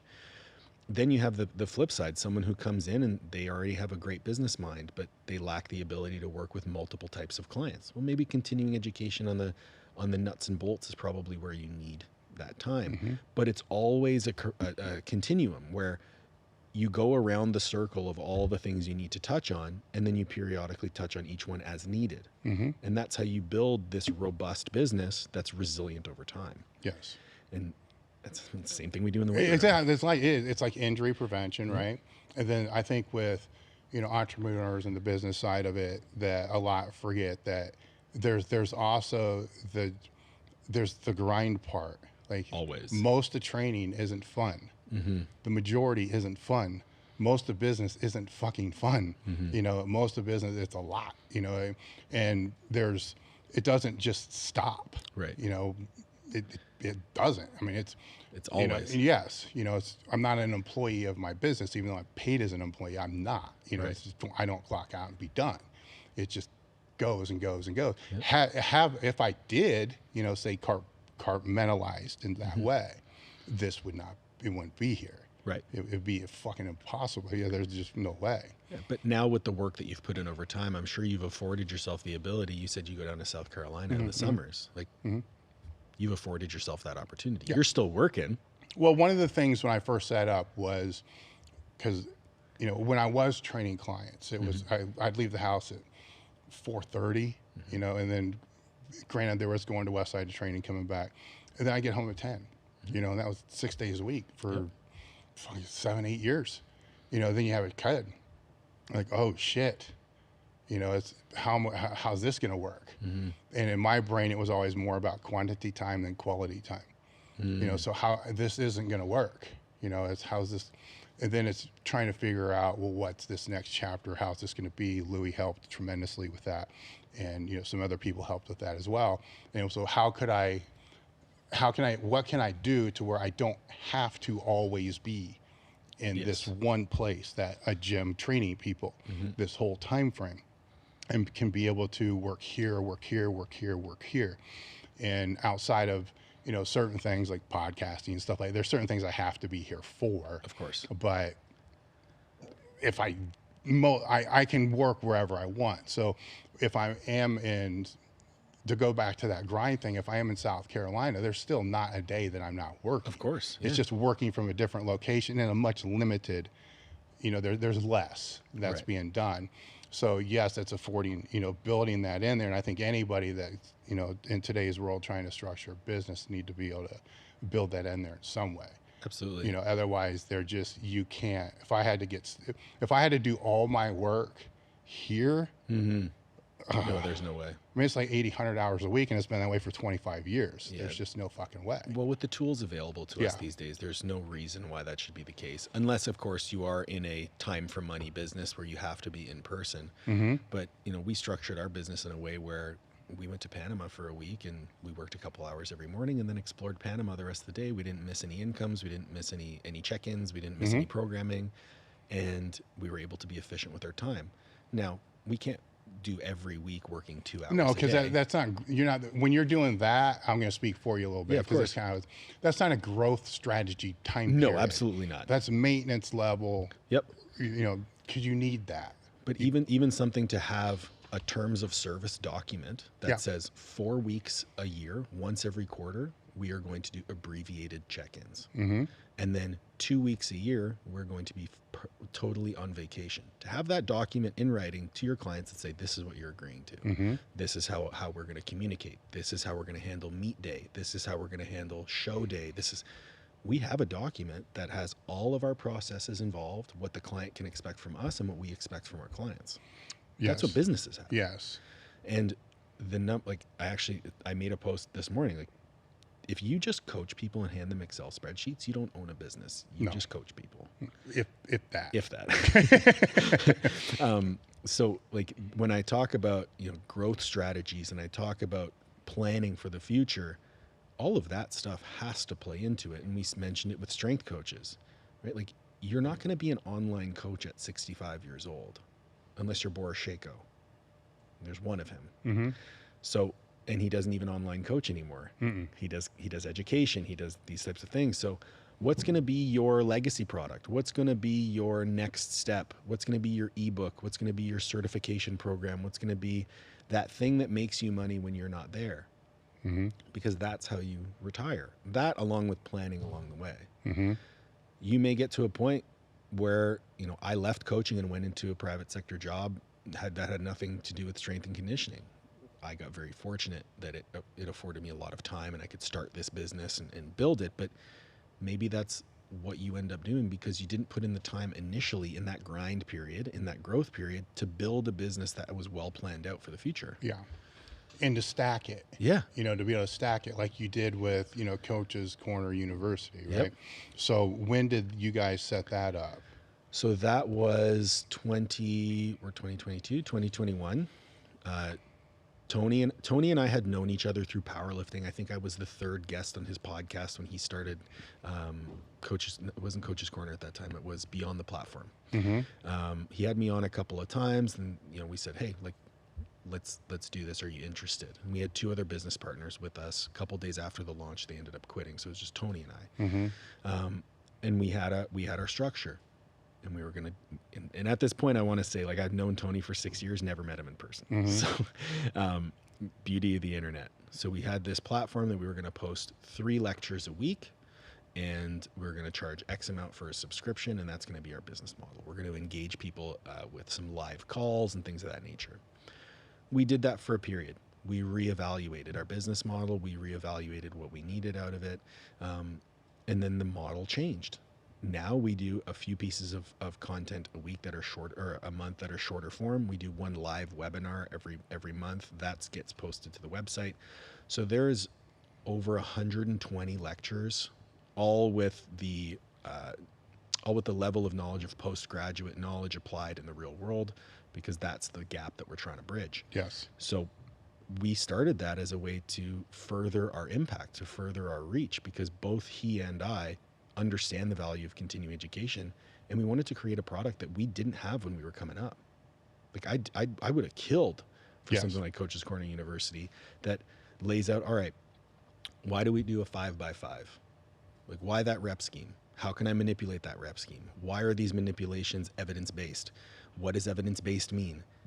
How would I fuel somebody on a meet day versus a normal day? All these things are laid out, and with the research to back it up, and how we apply it in the real world.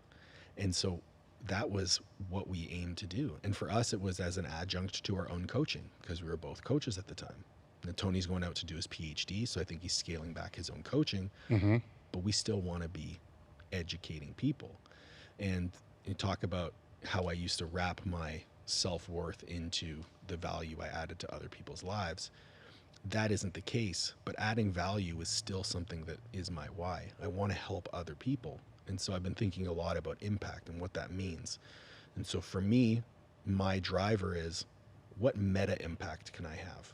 So with Coach's Corner University, if I educate some young coaches and lead them towards helping other people, well, my impact just multiplies. Exponentially. If I help a mother fix her nutrition and then she teaches her kids how to eat healthy, that meta impact expands. And it can go further than just their kids. Exactly. That goes their kids. And, Yep. And so thinking about ways where you can impact beyond your immediate circle is incredibly motivating. And it's also like, if you take the time to understand, like I've worked, and this might sound, braggadocious, but like I've worked with 500 kids for 6 years. And then since I started my Master Athletic Performance, I've worked with over 1,000 people. That's a lot of impact. And that's only going to grow. Mm-hmm. Now with Coach's Corner U, that's expanded as well. So I'm like, wow, like I'm starting to have a pretty big footprint here. What more can I do? Now I'm extra motivated. And it's just, I'm getting goosebumps like talking about it, 'cause it's exciting. Yes. Because, well, there is, as you said, there's that gap, right? So you went on to get your master's, Tony went on to get two, you have two masters. I have two, he has three one. Or one. He has one, he's doing his PhD. So for most, if they go the college route, it's exercise science done. Yep. Right. And then they're thrust into the world of Flex Magazine, Muscle and Fitness, NSCA Journal, stuff like that. So is it a notch up? Debatable. What the content you guys are putting out is that, it's that gap that you're talking about.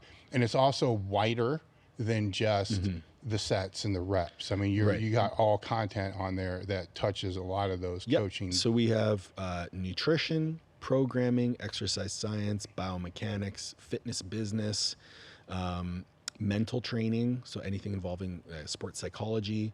We have case studies. We keep our coaches' logs on there as well. And then we were doing special podcast episodes for specifically the platform as well. So there's so much value on that site, and it's just growing. So with what because I've been on your site, I've been a member of it since Tony came out last time it came out. So I don't go on it as much as I should, but enough to know what's going on. I know it's like some of this, I need time to sit and focus, right? Because this is focus. This isn't skim through. Right. Yes. This is focused material. It's good. I'm not bashing it. It's really fucking good. But where for me, I'm not going to be coaching. You see what I'm saying? So it's like, wow, this is fucking. Now there's some rabbit holes. I'm not gonna lie. There's some rabbit holes where you guys have fucked up my workday a couple times. But that's okay. That's fine. That's a feather in my cap. Yes, it is. I mean, there are a couple. It's like, oh, fuck, okay, and I still geek out on the shit more than I should, but. So what's going on with, because you got the certification that you're going to do. So how is that going to pull? I don't understand how that's going to, what is that? So the certification is the foundational information that you're going to need to understand the content that we're putting out better and to further apply it in the grand scheme. So on the training side, it's very much, this is how we adapt to stress. This is how we manipulate that stress over time. Here's how to apply it to strength training. Here's how to apply it to hypertrophy work. On the nutrition side, it's what are the foundational nutritional principles, how to build a coaching model, how to coach a person, and then how to manipulate that model over time to get the clients the results that they want. So it's our foundational course to provide you everything you need to know on how to coach a person in training and nutrition. Okay, and that starts when? It starts next Monday, this Monday coming up, the 18th, and it's about 11 hours of lecture content on top of any worksheets and tests that you'd be able to do. Our first iteration of the course, we did live lecture. This one is purely self-directed, and we're going to have a live lab every week where you can sign on, speak with me and Tony, and ask any questions that you might have along the way. We're also available, as we should be, for continuing communication throughout the week should anyone have any questions. All right, there's a link in the description for the people that are listening, and you guys put it. I think there's a discount code in there too. Absolutely. If anybody's 20%. interested in that, with all that kind of in mind, where when you're putting these materials together, so course aside, when you're traveling, right? Because you're moving around quite a bit now. So you're just with Danny and in Texas, right? And so you're, what do you call it? A traincation? Traincation. So you're meeting with other people to help broaden, your own education, but you're also speaking to other coaches that are kind of upcoming and learning. Absolutely. Where are the gaps that you're seeing with them? So there's two. The easiest one is just understanding how to operate a business, like understanding the systems that need to be in place. I hear it all the time. Oh, I have 30 clients. I work all the time. Like if you have 30 clients, you should not be working all the time. Mm-hmm. And you might think, well, then you're not providing the highest level of service. Well, yeah, you are. If you prioritize your time and you have systems in place, my clients speak to me at least 4 or 5 times a week. They see my face every single week, and they can communicate with me through multiple mediums whenever they want. They also have a shared drive full of resources. They have a chat room that's specifically for our clients. They have so much access to us whenever they need it. We provide a very high level of service. I have more than 30 clients, and I do not spend all of my time coaching clients. So the systems and how you arrange your business, very, very important. The next piece is a little bit more ephemeral. It's having self-awareness. I think so many coaches get so wrapped up in the nuts and bolts of coaching a person that they don't understand themselves enough to realize how much that impacts everything around them. So you mentioned, let's talk about Danny. Danny is a perfect example. Danny is an IFBB pro. She's an elite level powerlifter. She's a doctor of physical therapy. She checks all of the boxes. She's also been coaching forever. Danny's clientele, because she does both rehab and training, mandates that she spend more time on check-ins than most other coaches. So she can only handle a certain number of people. Mm-hmm. But what Danny wasn't doing before we started working together was setting some very clear boundaries on her time and her energy. So what we did was we worked on how much time and energy do you truly have to devote to coaching? How much time do you have to devote to Team Troponin, your new website? How much time do you need to devote to being an IFBB pro and doing your first pro show? Now let's look at your systems and see if we can cut some time off of these check-ins while improving the quality of them. We ended up allowing Danny to free up almost half of the time that she was spending on check-ins through manipulating her systems so that she had more brain power to focus on her Swiss Symposium presentation, to focus on posing, to focus on building up the new business, all of these things that she was struggling to fit in. Now she has even time in the evening to relax with Dave, her husband. So, but her desire to please others, her desire to provide the highest level of value possible, that comes from an insecurity that she has of, am I doing enough? She didn't understand that insecurity and how that played into the greater bulk of her business. Now she does. And I get a text from her that says, hey, I'm unable to do this. For me, I'm like, oh, this is a big win, because she would have never said no in the past. And to others, that might be like, oh, she's not doing everything it takes. I guarantee you, Danny is doing everything it takes. So that level of self-awareness, even with other clients, it's been dealing with their clients. Oh, I got this email and it really pissed me off. I'm like, were you pissed off when you read the email? Because you're going to read it differently if you're pissed off when you're reading it than if you just read it in the tone that it's written. Forget about the fact that you're upset. You're going to respond to that differently, and you're going to have a different interaction with that person. Learning to really internalize and introspect before getting out and helping others with their own shit. So that level of self-awareness, I think, is lacking as well, but that's a bit harder to teach and takes a lot of time, but there are definitely strategies to do that.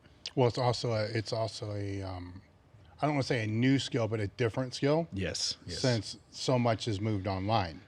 Oh yeah. Yeah. So you're removing a lot of nonverbal and other things that would have. Well, so tonality, for instance, of said email, you don't. So one thing that I do is I respond back with a lot of videos. Yeah. So we use for our check-in services for our nutrition, and we do reviews of people's training. I use a software called Loom. So I'll do a screen capture with my face in the bottom, and I'll talk through their check-in. Now that saves me time because I don't have to type my fat fingers. but they also get to hear my voice. They get to see my face. They get to hear my intonations. I can be more clear in my communication. So that level of service is amplified, even though we're in an online space. Mm-hmm. There's also ways to schedule face-to-face calls, right? Like there are so many tools at our disposal as coaches now that it's silly for people to feel disconnected from their coach. Mm-hmm. If you feel disconnected from your coach, it's because they're not connected to you. Yes. They're not coaching you anymore. So that would be on the other side of that. That should be something that the client should look for. Absolutely. In the coach. Yeah. Like how much actual access do you have to this individual? If you're limited to, one video, like I know some coaches will have all of their clients submit video to a Google Doc, and then the coach will only look at that Google Doc once a week. And then they'll only communicate with that client once a week. Man, well, what if I'm squatting multiple times per week and I fuck up on Monday, and then I fuck up on Wednesday, and I fuck up on Friday, and you're only going to look at it on Friday, and I fucked up 3 times? Mm-hmm. That doesn't fly. Like there should be ongoing communication. There should be like a ton of interaction. You should be able to book a call with your coach whenever you need it, if in a reasonable time frame. Not on a weekly basis type thing, but unless you're paying for that service. Mm-hmm. And you should be able to see your coach's face. You should be able to interact with the other clients that they have. You should be part of a community when you sign up to work with a coach. Personally, that's what I think. Yeah. So when you're outside of those two things, those being the biggest, we're making the assumption that their training skills are good. So I make the assumption that their training skills are good because, I mean, unless you're really bad, people are going to get better if they work hard. Yes. Well, it depends on who the client is. Yes. Right. If you're talking to, intermediate up powerlifter or a bodybuilder prepping for a show, they're going to need a lot more. Well, yeah, you're talking a completely different skill set. Yeah, for sure. That's. Are you going to take a more refined approach? Like, so yes, this is assuming you have the requisite amount of knowledge to train a client to the level that they need to be at. I will also say that in that same breath, if you don't have the ability to get that client where they need to be, refer them out. Mm-hmm. I get clients all the time. I'm like, hey, you know what? You're exhibiting some eating disorder habits. I'm not equipped to deal with that. I have these contacts that may be better for you. I'm happy to link you up with them. Right? Or, say I'm a beginner coach and my friend is a world record holder. I don't have experience working with world record holders. It's okay to say, hey man, I don't think I'm the best fit for you. I think that's a really professional thing to do, in my opinion. I would think it would be a smart thing though too. Yeah. Because if say that case is it, so it's the world record holder and the person has adequate ability in training a powerlifter. Training a higher level powerlifter is a completely different thing. So for them to provide that same level of service to that person is going to require a lot more educational time on their end to be able to vet what they're actually saying on this end, that the cost benefit ratio of having that client's going to get thrown out of whack unless they're expecting or would like to have more, of that type of client. Then it would be worth putting all that additional educational time in. You get what I'm saying? Absolutely. Yeah, because it's a different. Now a beginner powerlifter, about anything they're going to do, right? You just keep them consistent, keep them on track. Exactly. Those type of things is a different story. As bodybuilding would be the same way. Yeah. Kind of. To some extent, because they still got to get lean, but hell, to win a local show is, for most, they just need to get lean. So you're saying I just need to get lean if I want to well, win my local show? It depends what the local show is. I mean, go to a few local shows. No, I'm just hoping that they start a square division so I can join that one. Yeah. That would be really beneficial for me. Yes, I do think it's good that you're going through the process because it's different. It's completely different than the strength and conditioning, which will make you look at other things. As we were talking earlier, it's the word diet, becomes a weird thing. So it's when I'm talking, and when we were talking earlier, it's like, okay, we're talking about this. We need to make sure that we're talking about the same thing. Yes. Right? Because the diet to one person is going to mean something completely different than if we're saying a diet. So we just did a course called Master Your Nutrition as part of, for more Gen Pop clients, to teach them how to manage their nutrition in the long term. And one delineation we made was the difference between the word diet and nutrition. So nutrition is the science of food. So the science of what happens when I put this in my mouth, what happens. Diet are the habits, the behaviors, the structures, the psychology around the choice you make to put that food in your mouth. That's where the key is. Because for most people, they lack that self-awareness. They lack the knowledge about what they're eating. They lack the knowledge of portion sizes. They lack the understanding over the cues to their hunger. They lack the understanding over how certain foods affect their digestion. They even lack the understanding of why they crave certain things, or why they have certain preferences, why their cravings change over certain times of the month. All of these things matter. So when we were talking about diet, the habits and behaviors and structure around a bodybuilder are going to be assumed. When I check in with Luke, it's, he asks me like what my calories and macros were. I'm like, I ate my meal plan.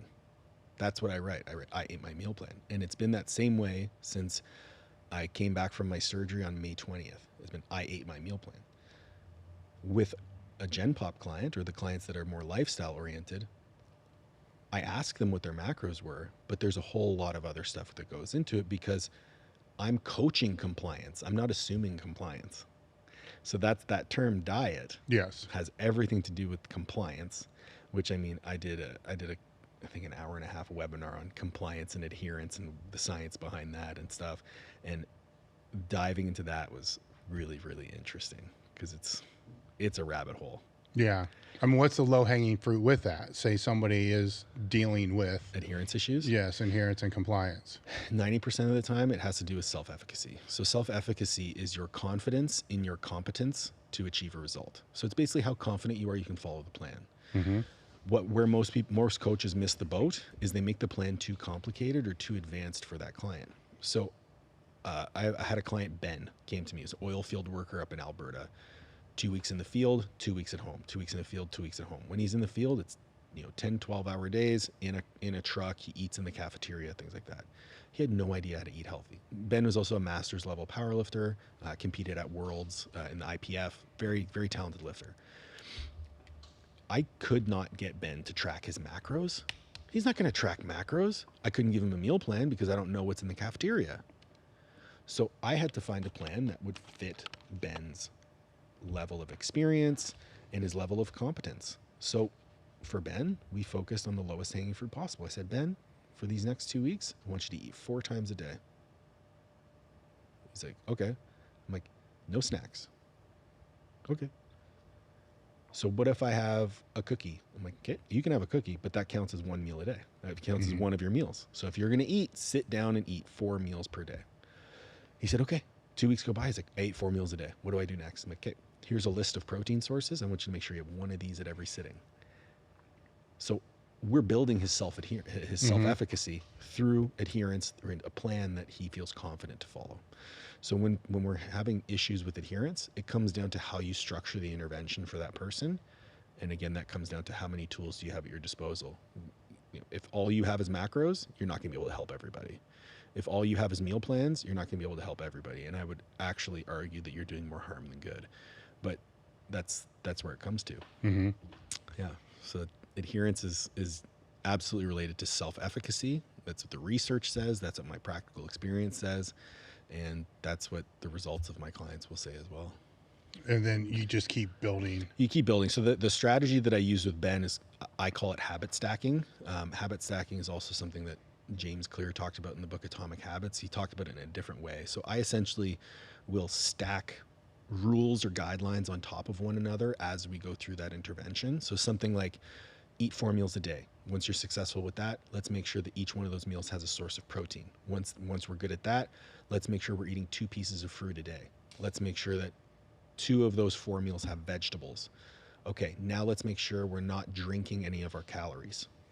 And now you start to realize, like, okay, if I'm eating whole foods and I'm eating 4 times a day, I'm probably eating enough protein. I'm getting my fruits and vegetables. I'm probably eating enough carbohydrates and fats. And if I'm coming from a place of fast food, binge eating, whatever that situation might be, and you talk about creating a caloric deficit, you talk about managing blood sugar, you talk about lowering cholesterol, improving blood work, improving health markers. Man, I'm getting a lot of these big rocks covered. Mm-hmm. Then you start adding, okay, I want you to get 8,000 steps instead of 7. Now 9, now 10. Well, now you're walking 10,000 steps a day. You're eating whole foods. You're eating your fruit. That's a pretty healthy lifestyle that you're starting to live. So with Ben, I got him down from, I think it was about 275. He competed at 232, didn't measure a single macro. And he ended up winning his competition. It's just, he needed a plan that he felt confident to follow. Yeah. And that the only time we actually had to measure anything was I used like John Berardi's like palm, fist, thumb towards the end. Towards the end. That's it. Yeah. Well, if you compare that to what he probably has tried to do over the past 5 years, that's what most people are doing now. Yeah. They'll find a diet, right? Yeah. Keto, carnivore, whatever the fuck is trending right now. Something that's, they think it's easy, but the reality is like, if I tell you don't eat anything other than meat, like that's cool until it's not. Mm-hmm. If you're going to lose weight with a certain strategy, that's probably going to be the strategy that long-term you'll need to adhere to keep your results. And that's why we have such a high rate of weight recidivism. Like weight loss isn't the problem in our world. We can lose weight, tons of it. Mm-hmm. The problem is within 5 years, 99% of people regain that weight. What's the missing link? It's the behaviors associated with the weight loss strategies that we're implementing. It's the rate of weight loss that people think is reasonable. My brother took our course. He's like, I'm only losing 2 pounds a week. I'm like, that's fucking great. And you're not hungry? Yeah. Like, it's great. Yeah. He's like, oh, I wish it was faster. I'm like, you've been my brother for 31 years? Listen to me. Yeah. But another drastic example. That behavioral component is, all right, well, let's adopt some strategies that we know we can adhere to consistently long term. And to bring up John Berardi's name again, he used to have this thing where it's like, if you had a good day, you put a check mark. If you had a bad day, you put an X. If you look at your month, 30 days, as long as you're within 90% success rate, which is like 27 out of 30 days, you're doing really well, and you're probably going to be long term very successful, especially when those habits are sustainable.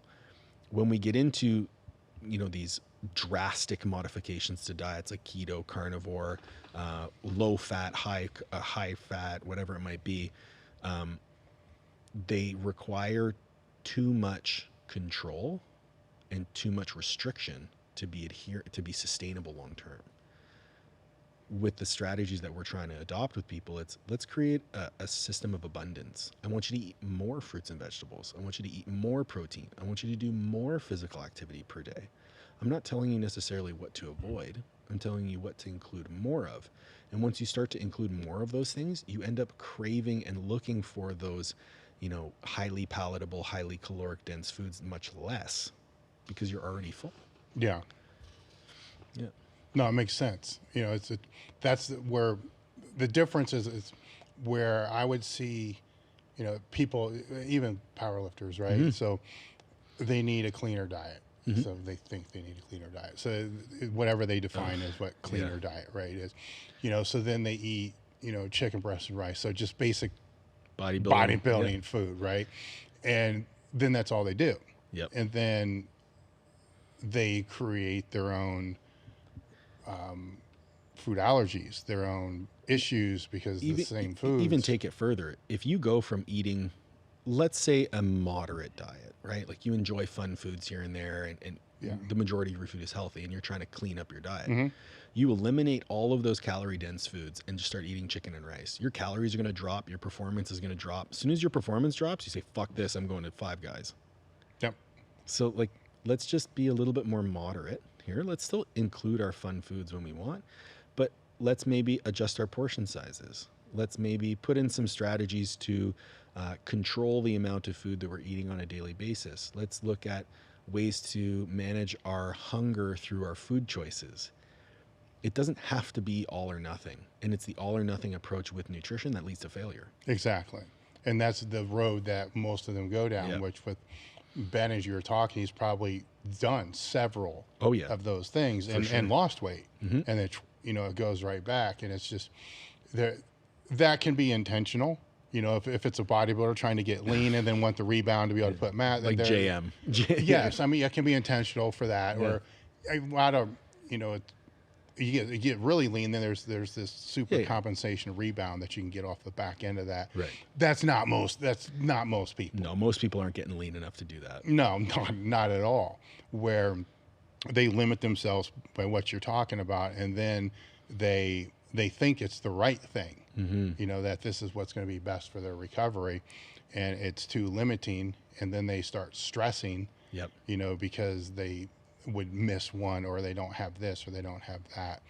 And where if they, if stack it like what you're talking about, like what is the primary goal of what you're doing? Exactly. This is the conversation that I would have. It's, if it's a lifter and they're eating super clean, what is the primary goal? Why are you doing that?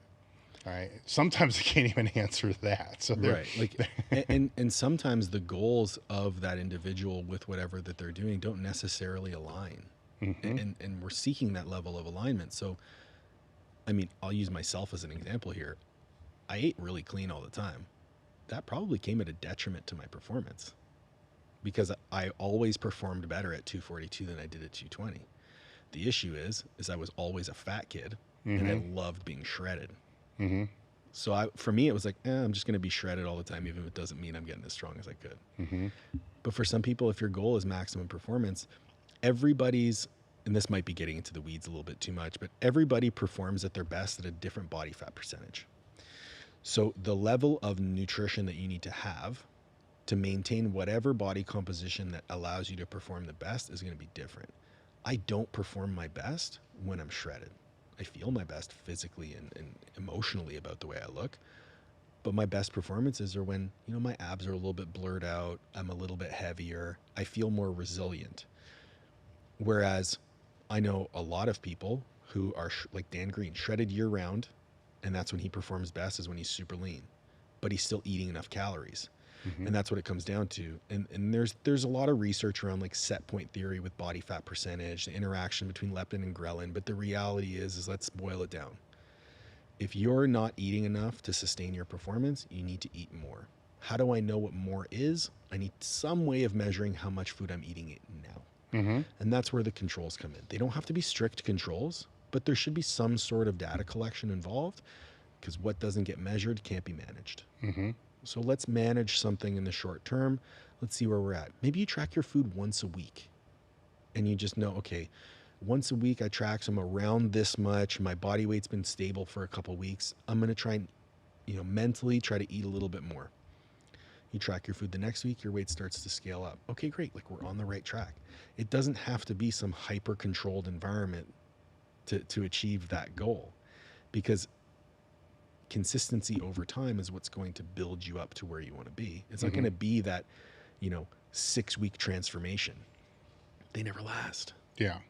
Never. With that same adherence strategy that you're talking about, how would you work, or how do you work with clients when it comes to sleep? Because sleep is huge, right? Sleep recovery, is huge. It's I don't know if we need to go into why sleep is huge really quick in a concise way. Sure. Then we'll get into the adherence strategies. So essentially, sleep is important because during sleep is when our hormone cycles kind of reset themselves. Our body is in a state of both cognitive and physical recovery. So our growth hormone spikes, and at that point our insulin is actually quite high, so we're storing a lot of nutrients. And then as we wake up, we have this rise in cortisol, which frees up nutrients into the bloodstream, blood sugar rises, and then we say, okay, we're time to wake up. If we aren't sleeping appropriately, that hormone cascade gets interrupted. You will not have as good assimilation of nutrients, and on the back end, it's high blood pressure, cardiovascular disease, increased risk of type 2 diabetes, actually increased risk of mortality. I'll just put that out there. Yeah. Higher mortality rate. So if you need a CPAP, go get a sleep test. get it sorted out.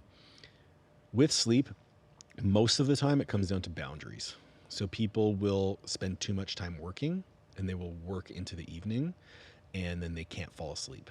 Or they will try to cram too much into the morning and won't have a set wake schedule. So there's a few really, really easy strategies you can include in your day. Number one is set an alarm for bedtime.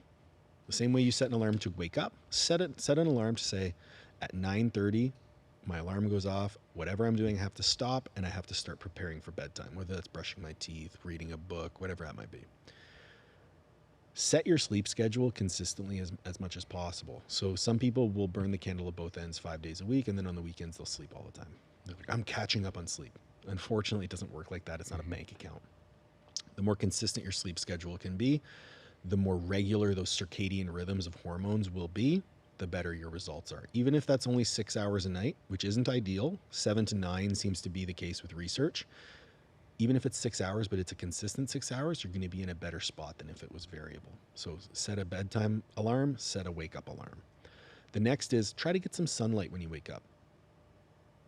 Seeing the sun helps our brains wake up, gets us a bit more parasympathetically dominant, which for those who don't know, that's our rest and digest central nervous system branch. So we're trying to get into more of a recovery state, and it relaxes us. You know, we have vitamin D production, all that good stuff. Doing that in the morning is really beneficial. And then lastly is eating on a regular time interval, because there are rotations of cortisol and insulin throughout the day. When cortisol is high, insulin is low. When you eat, insulin rises, cortisol drops. So if you're able to stabilize that rhythm of cortisol and insulin throughout the day, then you stop your food. Let's say it doesn't really matter what time you stop your food, but having a higher carbohydrate meal at closer to bedtime could impact your serotonin levels, which will allow you to relax a little bit more heading into bedtime. That cortisol will drop, insulin will rise, and you'll sleep a little bit better.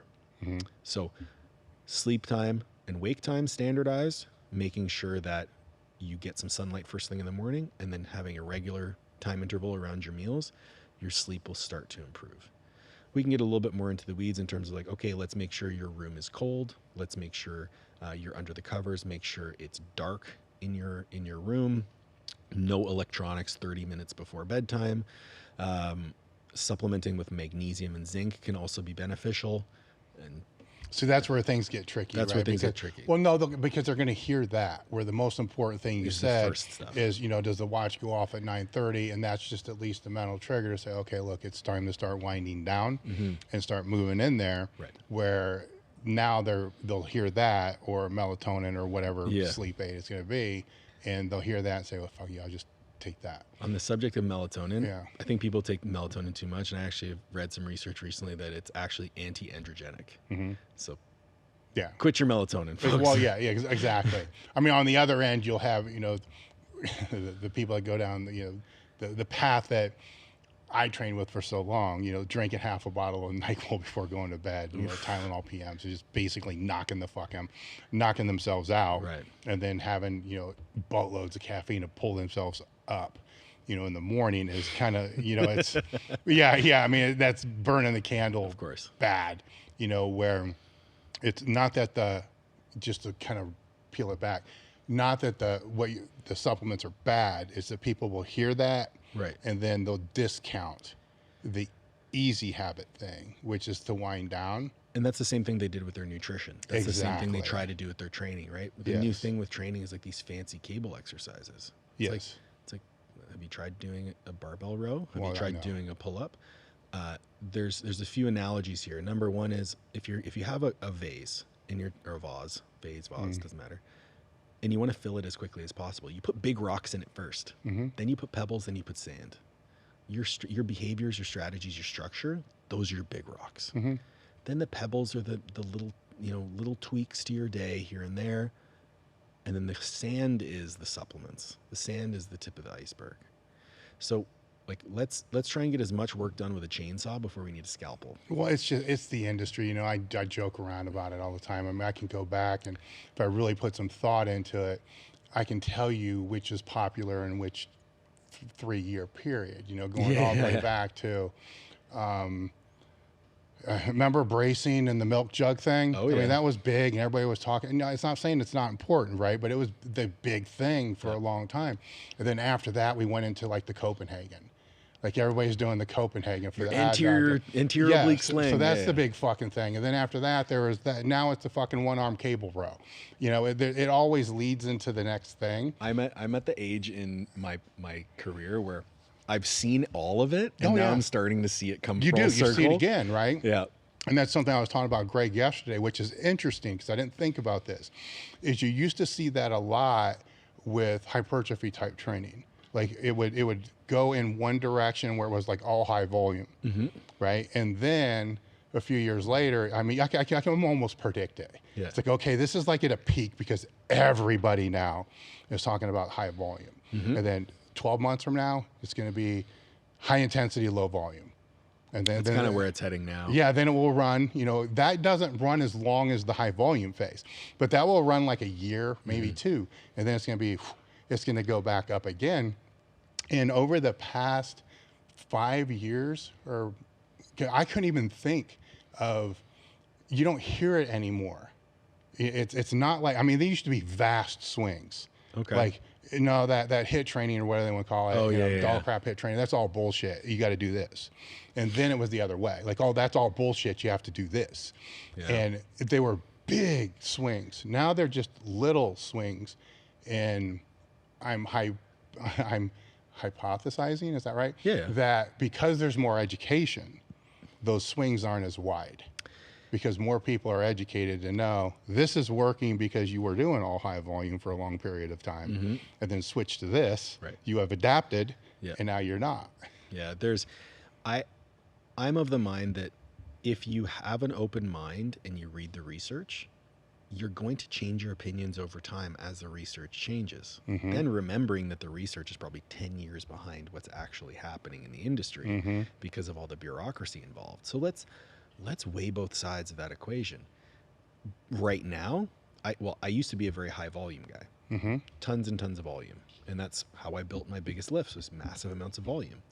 Now I'm realizing that because of the shit that I went through after all of that volume, I can build a lot of strength with just singles.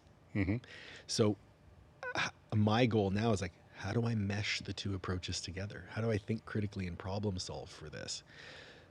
The science right now is centered around fatigue management, because if you are accumulating too much fatigue, you're not going to have as much adaptive reserves, which means you're not going to benefit from your training. So how do we get the most out of the least?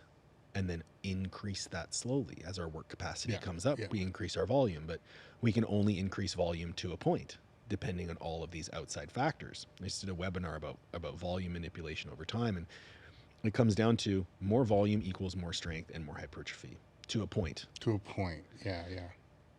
Are we best to push to that point? This is the question that I ask the audience is, are we best to find that point and push towards it, to push towards that red line, that maximal recoverable volume? Or are we best to hang out below that red line in that period where we can train uninterrupted within our full capacities in that maximal adaptive volume phase of, I'm not pushing towards needing a deload. I'm still pushing my capacities. I'm still progressively overloading, because we know that if I spend enough time there, I will adapt to it. And then I can slowly inch my way up. Maybe I add a set or two per week, and then I inch my way up again. And then there will come a point where I can't increase anymore. But I think for us, I would much rather stay in a range where I can progressively overload for, say, 15 weeks before I need to deload, than to push as hard as I can. Maybe I make a little bit of progress faster, but I have to take a step back to deload. You end up having a longer period of time progressing and less time spent at maintenance or less than maintenance to recover because you pushed too hard. Like, I haven't had a deload since January. My logbook is still progressing. I'm still because I'm hanging out in that range when I can still make progress and adapt, and my body has changed completely. Yeah. So, no, I agree with what you're saying, because I've been misquoted as being this anti-deload guy, and they're not understanding what I'm trying to say. Right. What I'm trying to say is it inherently needs to be built into the phasic structure of how you're currently training. So you don't need to. Because to me, if you need to, then it happens, right? Yep. If you need to, you fucked up. Right. Then you got to back it off. Plus, there's inherently deloads built into most people's year anyhow. Absolutely. It's called Christmas, vacation, travel, whatever it's going to be in there. And, how unfortunate would it be if somebody's, if they're deloading every 4th week, right? So they're deloading every 4th week, but then that 5th week just happens to be Thanksgiving break. And they're going to be traveling, going with family and stuff. So now they got 2 weeks, that kind of stuff. But the other question to what you have is, how do you know what that threshold is unless you've been there? Totally. Right. So that's the caveat. Yep. So if you know what it is, then you've been training as long as what you have and what I have, you kind of feel it. Yep. And it's like, okay, now scale it down, what attributes need to be pulled out, what need to be kept in. Yep. That's a whole other. That's a whole other. That's a whole other can of worms. And yeah, it is. And then let these fall, and Yep. don't be fucking frustrated when it falls. And then that's avoiding that big pitfall. Yeah, I also will, like, with regards to training over time, it's what you can sustain that's going to make you progress. Like, I look at a guy like Stan Efferding. Stan set a world record when he was almost 50 years old. If you avoid regressions, you're just going to continue to adapt as long as you're smart about it. Yeah. And that's, like, to me, that problem solving aspect is what keeps me excited about this. And, like, especially as I'm learning more, like, when we do these webinars, I do all the research behind it so I can bolster my arguments one way or the other. And there have been so many times when I'll do the research and I'm like, well, I was a little off on this one. And then it completely flips the script. Like, I did that talk on adherence. I was like, it's going to totally be your environment. I was dead set. I'm like, your environment has a huge impact. Literally nothing. Because the environment only dictates how confident you are at your ability to do the thing. Yeah. It's like, if you pass by McDonald's every day, you're going to feel way more likely to eat McDonald's than if you just change the way you drive home and don't see McDonald's anymore. Yeah. With the example, say, of Stan or that long-term thing, I think that, my brain always goes towards, the intermediate and above, because that's what I like working with the best. Right. They need to define what that is. Yes. Right. Because is it that they want to still compete, at that period of time, or do they, at this period of time, for instance, they start to see that window shutting, because of injuries or whatever it's going to be, what's their decision going to be there? Is it going to be to try to expand that window, or is it going to be to fucking throttle down and try to get the most out? And there's no right nor wrong. No. But they don't define what it is, and then nor do they know what the consequences of each could be. That self-awareness, you're going to be your worst enemy for sure. Yes. I mean, I wasn't in the position where I thought I was done competing. I was more in the position of, like, I want everything right now. And so I throttled down. And that's why I'm in the position that I'm in, and I'm not, I wasn't able to train the way I wanted to train. So I paid the price. That's part of the reason why being an athlete has made me a better coach, because I know how to guide people to avoid the pitfalls that I've fallen into. Yeah. And to further play into that, yes and no. I mean, is it a pitfall or is it not, right? Because I can go through my own career, right? And there was a point where I thought I was done and I wasn't progressing. And every time I tried to progress, I got hurt. Then it's like, fuck it, this is probably it. Professors were telling me, this is your genetic ceiling and all this other shit. And I got like 5 years of going nowhere to kind of, every time I push, you get hurt. Every time I push, get hurt. And it's like, fuck it. So then, I go to Westside and change the environment, change the training and all that, and then it goes up. Right. But there was a mental change that happened there too, because that was already after 15, 18 years of competing. That's where I'm at right now. Right. So that's where I was there. And it's like, okay, if I'm going to do this, then I'm no longer planning forward. Like before, it was like, I want to qualify for the nationals. I want to qualify, there are these big long-term, here's where I'm going, here's where I'm going. Right. This next jump was, this could be the last fucking year I have. I'm doing everything I can possibly do, and I'm not going to leave asking what if, right? And then, okay, I got that year, I got one more. Okay, here's another one. And so I know that the risk benefits tilted, you know, radically one way. Right. Like, fuck it, I don't care what happens. And then, you know, 10, 14 years later, you know, going back, I wish I would have thought, let's go back. Now, Louis kind of had it all, here's the 3-year plan, here's a 2-year plan. So it was all long-term. So some of that was shielded, but not my brain. You know, my brain was just fuck, go, go, go, go, go.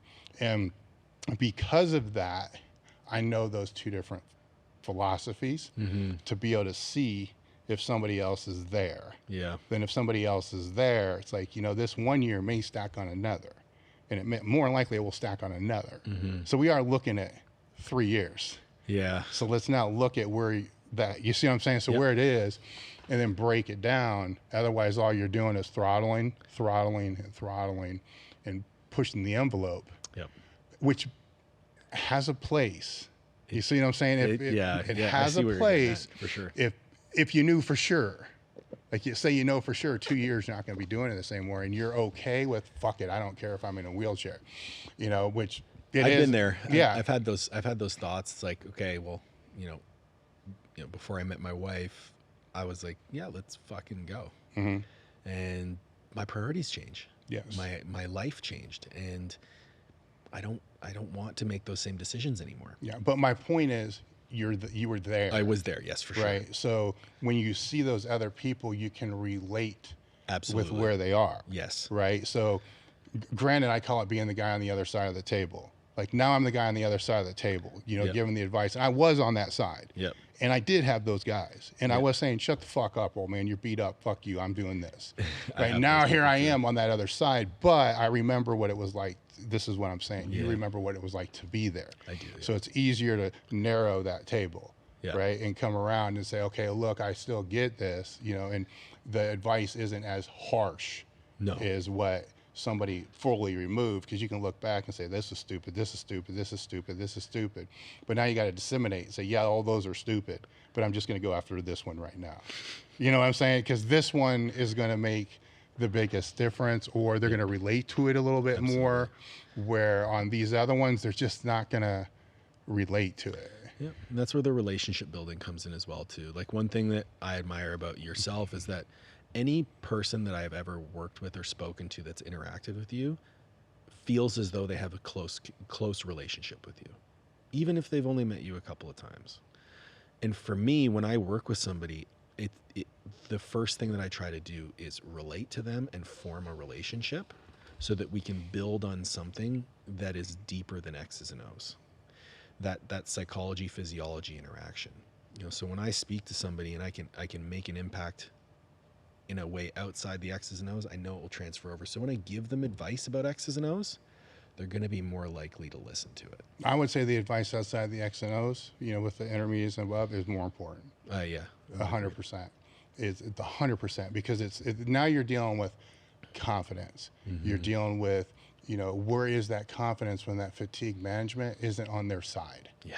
Which happens as you get closer to a meet. It's just part of the process. Or if they start their training cycle and they feel a little behind, you know, where's that? You know, all those mental things, oh, fuck. You know, they're huge. Yeah.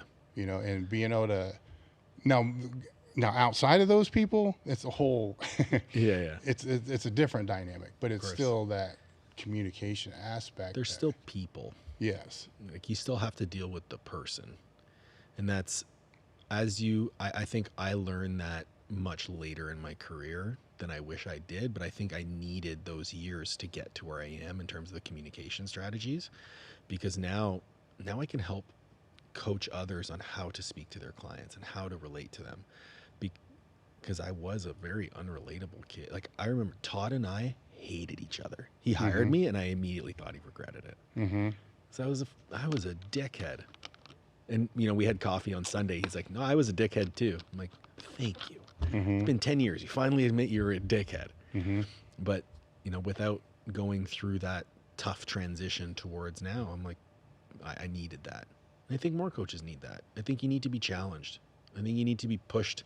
I think you need to have your beliefs pushed and forced to defend your points of view. instead of sticking yourselves in these echo chambers that further reinforce these, you know, I don't even want to say stupid, because a lot of the points of view aren't stupid. They're just misapplied. Put yourself in positions that force you to think critically about what you're doing. Like, I cannot stress that enough. As the educator now, though, and this is part of your business, as part of your service, how can you do that?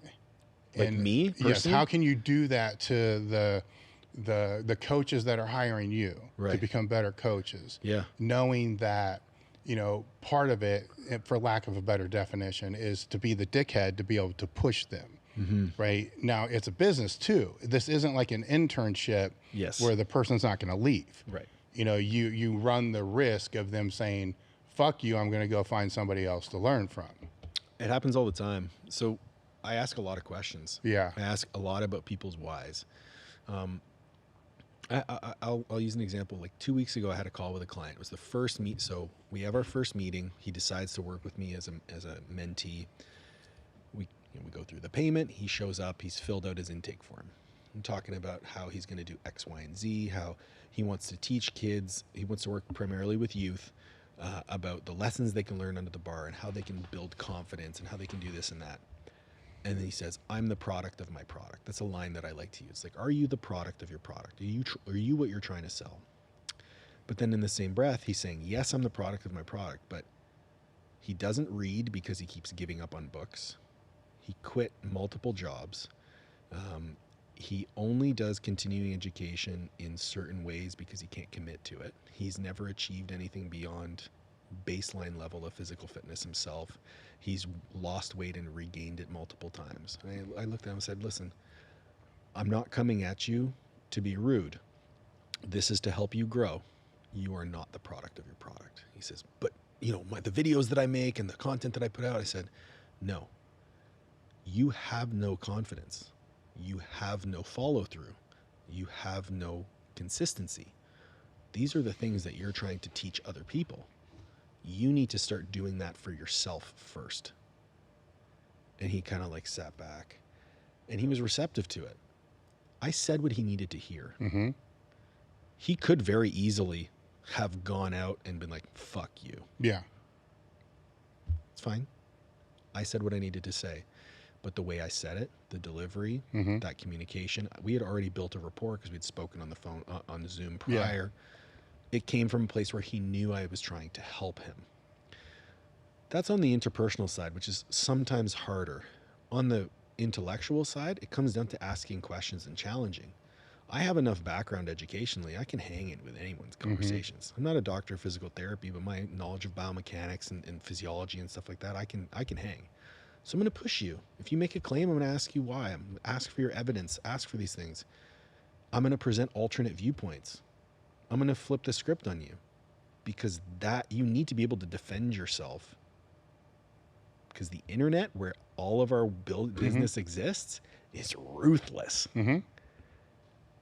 Hell yeah. If you put out a post that says, I don't do this, or this is stupid, or whatever inflammatory question or inflammatory statement you want to make, and someone comes back and says, well, actually, you need to be able to either defend your point with reasonable evidence or have the integrity to say, wow, you're right. I might need to rethink this viewpoint. And that right there, to me, is the sign of someone who is educated and is open-minded and will learn and progress over time. What people forget now in the social media age is that biases exist, and they exist very deeply when money is involved. Oh, of course. So you have, let's say, the carnivore MD. He's strapped his entire life into only eat meat, vegetables are poison, just eat meat, organ meats, whatever it might be. If a piece of literature came out that disputed that vegetables and fruits are healthy, which there are plenty of evidence to support that fruits and vegetables are healthy, and that you should probably eat some non-animal based fats, he would defend his viewpoint to the end of the world, regardless of how legitimate that evidence was, because his entire life is attached to it. On the contrary, a true evidence-based professional is making their opinions based on the most recent evidence, both experimental and intellectual, or experimental and experiential. And so their viewpoints can change over time. And it's open. It's open. Yes. So if someone comes to me and says, Paul, the way you're doing this is dumb, here's why. And I'll be like, I'll read what they say, I'll hear it, I'll listen, I'll assimilate into my own philosophy. Like, maybe what I'm doing isn't dumb, but I can integrate this somehow. I can use what you're saying to make my process better. It doesn't make my process stupid right now, but my process can always be improved. That evidence-based professional is always open-minded. If you are so set in your ways and defend your viewpoint regardless of the evidence, you're a piece of shit. No, I believe not only that, but I've been around long enough to be able to see, people that will have those solid, grounded viewpoints. I've seen them, let's say it's on, I'll use an example of joint friendly movements, right? Or injury free, yes, training, injury free high level strength training, whatever you want to call it. And they base that whole thing on they've been injury free. Right? And then 20 years later, they're getting a knee replacement and a hip replacement. Now, everything that now they're trying to pivot. And that pivot is, this isn't because of the training. It's because of, it's like, God, yeah, okay, I get it. I've had replacements. It's genetics, it's, how much body weight you weigh. And the other fucking component is training. Yeah, it right? all plays in. Yeah, so but then they have to me, it's like exhausting because then they have to backtrack everything that they ever said and try to find some excuse as to why what they said was still true and that's still valid. But yet their own body is exposing that's based upon their experiential evidence of themselves, which is what this all came from in the first place. Yeah. It blows up in their face. Same with cardiac heart issues. That if you do this, you're going to prevent heart issues. Then all of a sudden, boom, heart issues. I mean, that's a big, broad statement, right? To be able to say really this is going to prevent heart issues when there's so many fucking things that happen that impact that. I think you've done a few of these, but like things I was wrong about. Mm-hmm. What a novel concept. Everything. Like, I've been thinking about doing a series of things like that, but like things that I used to do that I now think have no place. Well, give me a couple now. Oh man, coming in and rolling around on the floor would probably be one of the biggest ones, foam rolling and warming up for 30 minutes at a time. Understanding that, exercise selection, recovery, things of that nature play a much bigger role into your mobility than how much mobility work that you do on a day-to-day basis. The nutrition side, for sure, I was definitely way on the restriction side. I was all the way on I've done, every type of restrictive diet you can possibly do. And it wasn't until I came back over to the more, we'll call it liberal, flexible approach that I was able to have long-term success and actually live in a body that I like living in. So two of those, I would say the volume in training volume being most important. I definitely now see that we need very little volume to actually progress. Training frequency would also be one. I did not capitalize nearly enough on training frequency when I was coming up as a lifter and a coach. Most of my clients will perform competition variations multiple times per week. And that helps across the board in terms of we're accessing positions more often, so we don't need as many warm-ups. We're improving our skill acquisition. We can manage our recovery a little bit better because each session we're not digging our hole as deep. So frequency is definitely one that I've come full circle on. Man, there's so many, so many. Training to failure. I never believed in training to failure. I thought, if I'm training to failure, I'm going to be getting worse. I'm going to be digging myself a hole. Now I almost exclusively train to failure, and most of my clients do as well, or at least close to it, on their non-barbell work whenever it's safe. How much time you got? Yeah, that's a lot, right? Yeah. Well, the weird thing is a lot of those, 10 years from now, you may I may circle back. It may circle back, but you're leaving the room to do that. Absolutely, and it's context dependent too. Yes. Like my hip issues, I still do mobility work before I do lower body. I have specific drills that I do that I know help me perform better in my workouts. So I do spend some time rolling around on the floor. Does everybody do that? No, because they're not 35 years old, have had multiple surgeries and tears. It's context dependent. But because I have experience and understand those things, now I know that they don't need to be applied broadly, and I can pick and choose the context in which I do apply them and to the degree in which they're applied. Because everything exists on a spectrum. Yes. Right? And over a period of time, I think you need to develop what that spectrum is, where to stay with the rolling, right? So that is, say, now my upper back's tight. It's tighter than it should be. Right. Let's put it that way. So I will do passes on that because it's tighter than it should be. Now, if it's not, and I start, and I'm not doing it. The lower back's like the big culprit, like never foam roll your lower back. My caveat is, but what, because you want your lower back stiff, right, of course, to be able to train. But what if it's too stiff? Like, what if you walk in and it feels too stiff? What if you have a back pump? Yes. No one wants to do shit when they have a back pump. Yeah, get it to your level of stiff. Yeah. Right. That's the nuance, right? For sure. And again, do you know that unless you know what too stiff is, or if you know what too loose is, and that plays into all that. I think our buddy Seth figured out what too stiff was yesterday. Yeah. So there's that experience piece that I think so vital that you're helping people with, is bringing that side to it with that other side, because that's to me, everything needs to be, I said this with Greg yesterday, I say it all, everything needs to be auto-regulated to a point. Everything. Yep. But most people intermediate down don't even have the start to know what to auto-regulate. Well, just take RPE training or RIR training. Yeah. Yesterday I was training with Seth, who drove down to train with us yesterday and record footage. We were going to failure on the leg press. He re-racked it. I was like, no, you're not done. So he unracked it and he did 5 more reps. And I was like, well, we're training a failure, man. So if you didn't fail, that's not the end of your set. He's like, I thought I failed.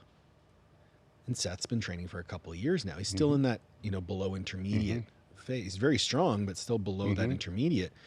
So when you're using these advanced strategies with these clients, well, what sort of controls are we putting in place so that you're actually getting out of them what you need to get out of them? Do they know what a 10 RPE is, or what a 0 RIR is? Do they know what a 7 is? I think 7 is probably the hardest one, because it's hard, but it's not too hard. And do they understand the purpose? Like, why are they going short of failure, or why are they pushing to failure? And giving them some opportunities to figure out what failure was. I remember when I first started more powerlifting style training, it was 5-3-1. I found out real quick what a failure set on a squat felt like. And I remember that first 5-3-1 workout, it was like 315. It was your 5s week. And I got like 26 reps at 315. I was like, wow, I'm a pussy. And since then, I understood what an RPE was. I understood what an RIR was, and people need those opportunities. Does it need to be on a squat? No. Is it beneficial to do it on a squat? Probably not. There's safer ways to do it, but there should be something in your training that teaches along the way. Like, as a coach, you're still a teacher. So if you're going to use certain tools, you need to teach your athletes how to use those tools, because all you're doing is writing the plans. They've got to build it. They've got to use those tools. Well, what you did with him, and it's when I have these train your ass off events, it's kind of I'm kind of anchoring this, what Greg, and that's how he defined it, as anchoring what that 10 effort is. Where he thought what he was doing was a 10 effort. So if somebody's writing and helping him and saying, look, I want you to train at about a 6 or a 7. Right. Well, he was training at about a 5. 5. Right. Now all of a sudden he's like, oh shit. I was not training anywhere near a 6 or a 7. It was here. So, and then where I get all nuanced with this is, that can still be manipulated, because as you did there, you know, you took some momentum away from him.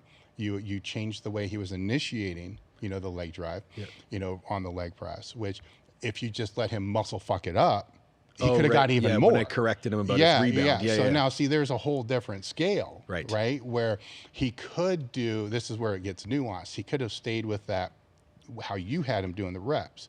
Then after he gets to failure, hold it for a few seconds. Now muscle fuck up 4 more. Right. And now all of a sudden, you know, in Meadows' mind, that would be like a 14. Right. I'm like, oh no, dude, it's still 10. It's you know? still a 10. But you changed the way it was being done, right? Like cheat reps or whatever you want to call it. Which, how does that go into a program when you're working with RIR? And what if they change it halfway through the set? See, it gets really fucking cloudy. It could. If they don't have it anchored somehow. If they don't have it anchored and that's not kind of factored into the plan, like my coach will, if I'm doing something like that or I add something like that to the training, I have enough experience to know how to manipulate the rest of that session to accommodate. Yeah. But if you're going to include that stuff for the client, teach them how. Yes. And to draw more parallels here, like the hardest thing you've ever done is the hardest thing you've ever done. Yes. So unless you expose yourself to really hard things that progressively get harder, like these, you know, extended sets, like more stressful situations in life and in business, your scope of comparison remains small. And I think that's why training is so valuable as a coach, or I mean, as anyone. Some of my hardest working clients, I have a client who's a CEO. He's a CEO of a waste removal company, or an industrial waste removal and land reclamation company. Young kid. He's actually like, he's 30 and he's worth $150 million. I could literally work that guy into the ground in the weight room because nothing I make him do is harder than what he does in a boardroom. Mm-hmm. But he understands the parallel. There's transference though, too. Yes. Yeah, like, exactly. The mental work is hard work, but the physical work, it's hard work. It's different, but there's transference, you know, in both directions. Yeah. Where, you know, I think I personally, I mean, being biased and a meathead, of course, that physical work, you know, learning how, you know, to push, drive hard, you know, that I think it's essential for everybody that can do it. I mean, some people just can't. Well, they don't have limbs, you know, I mean, there's those outliers, they don't have that, but I think everybody else can benefit, not just any type of hard work that makes them, you know, metabolically push, you know, to that. I'm gonna throw a compliment out here, or a shout out to my mom. Okay, so my mom was actually the woman who introduced me to fitness. She worked at the YMCA, and from, you know, she was teaching aerobic classes until like a month before I was born. So I grew up in the gym, and my mom is the type of person who will run 5K to the gym, lift weights, and say it's a 20-minute AMRAP program, because she does a group fitness training class. 20-minute AMRAP to finish the workout, and it's prescribed as 5 sets, and she only gets through 4. She's staying and finishing that final set because she's so stubborn. And then she's going to run 5K home and then go run a mid-6-figure business after that. That's the transference there. Like how she does one thing transfers into how she does everything. And there's a ton of lessons to be learned from that. And Seth learned one yesterday. Yeah. Well, going back to the RP and the experience and a coach, and you can change it. You can personally, because your experience. If you're doing dumbbell presses and you want the RPE of 8 or whatever it's going to be, and you're on set 2 or 3, and you just happen to pick dumbbells that are lighter than what they should be, you can still find a way to slow that tempo, flex harder, get a bigger range of motion, to still fail, pause where you want. For sure. And I think that can really only be learned through doing it for a long period of time, because now you need to learn flex harder. You know, you do it long enough, you can probably do it with 30-pound dumbbells. Yeah. You know, or 100-pound dumbbells. You know, so that increases that arsenal you know, in your toolbox. And as a coach, you can build that level of awareness into your athletes training. So you can build in these teaching tools. So an example would be, okay, I want you to do, let's use an assistance exercise, for example. So I want you to do 2 sets of 8 to 12. I want your RIR to be 0. Mm-hmm. And then caveat in there, if you don't fail at 12, keep going, because it's 0 RIR. Mm-hmm. Now you're teaching that athlete that, all right, well, the 0 RIR is more important than the 8 to 12, mm-hmm. which now they're learning, okay, intensity is more important than volume. Then they do that set. Now, next week you did 15. So let's make sure we make a substantial jump for the week after. Or on your main lift, I want you to squat. You're going to do 5 sets of 5 at 60 to 70%. You're going to keep your RPE at a 7 to 8. So teaches them within that range to kind of dictate, okay, what's a 7? What's an 8? I know that 7 or 8 is within this range, within this percentage. How do I manipulate the weights between sets? And then you have them record it. And then you're having that dialogue with them in between sessions of, all right, how did this feel? What was your 7? You watch the video, you give them visual feedback. Hey, you could have gone heavier. This was still a bit lighter. Next week, they do that same set rep and volume. It's like, okay, maybe they were able to go a little bit heavier because they've adapted to it, Mm-hmm. but also they understand what the effort level required is. That's how you teach. Yes. If all they got was 5x5 RPE 8, they have no idea what they're doing. Most programs are just getting 5x5. Yeah, 5x5. At what intensity? Intensity. Like, Yes. just lift. Yes. Now that's fine if they're in person. Yes. And then it's being controlled by who's overlooking the whole thing. Yep. Or, it's different when you're remote. Absolutely. And that's why these controls and these systems are so important when you're remote coaching, because if I like using an RPE based system, because I like teaching athletes to be autonomous. I like teaching them about their effort level. I like the ability that I'm not always going to be there on a meet day. So if you hit an opener and our plan is to go one of 3 numbers based on that opener, you know how to appropriately gauge the difficulty of that opener to choose the right number. I can't be there on the day, and you only have 1 minute to put your attempt in. So you better be able to make that decision really quickly. If I do a good job teaching you about effort and intent and execution through the previous weeks of training, that decision becomes very easy. Not to mention, it gives you more control over your process, which increases your confidence, which increases your self-efficacy, which is going to increase your adherence, and you're going to get more enjoyment out of the process. So I think I use RPE for those reasons. I've also used percentages. I have an athlete who hates RPE. He refuses to use them. Consequently, he's also one of my best lifters in terms of absolute strength level. He's over 800-pound deadlifter, over 700-pound squatter. He prefers using percentages because he works a very challenging job, and if he just shows up and has to gauge his effort, he's too tired. He will always undershoot, and it was affecting his progress. So he said, Paul, no more RPE, give me percentages. So I gave him percentages. All of a sudden, his performances are coming up. That's coaching the person, not being tied to a system. And that happens all the time. I have some clients that get RPEs and percentages. Time to time, as we approach a competition, I will actually prescribe weights or ranges of weights for athletes and allow them to choose. But there comes the time when, and this is the rule that I have whenever I usually do a Zoom call with a client before a meet to set the plan in place and explain to them, this is how I want you to time your warm-ups. These are your attempts, etc. When you put a number on the board, you better have 100% confidence you can lift that weight. And I want them to approach their training in that same way. I want you to be 100% confident in the weights that you choose. And the only way to do that is through education and experience doing that. And that's built into the plan. Have you had, because you've been in the online space for, I don't want to look at my notes, like 5 years, how long? So I took my first online client in 2012, 2011, 2012, so 10 years. Almost 10 years.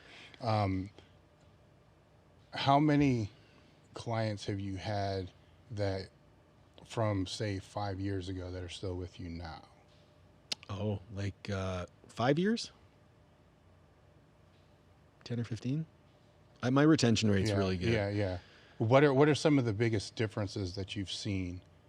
Just Gen Pop athletes, whatever it is. What are some of the, I don't want to say success stories or testimonials, but the pivots? And when we're talking about, you know, how training carries over to life, like what are some of the biggest things that you've seen that people have done by including training in their life, or just getting the training better balance in their life? I mean, you talked kind of a little bit about the conversation you had with Danny, but that's just kind of skimming the surface. Yeah, that's so like some of the really cool transformations because of, I think it's because of the way I speak and kind of my calm approach to things. And a lot of people understand that I've been on the other side of that and pushed as hard as I could. I get a lot of people that are pushing as hard as they can to their own detriment, and then they're able to kind of turn it around. So that lifter that I was talking about, who only works in percentages, I've had him for about 6 years.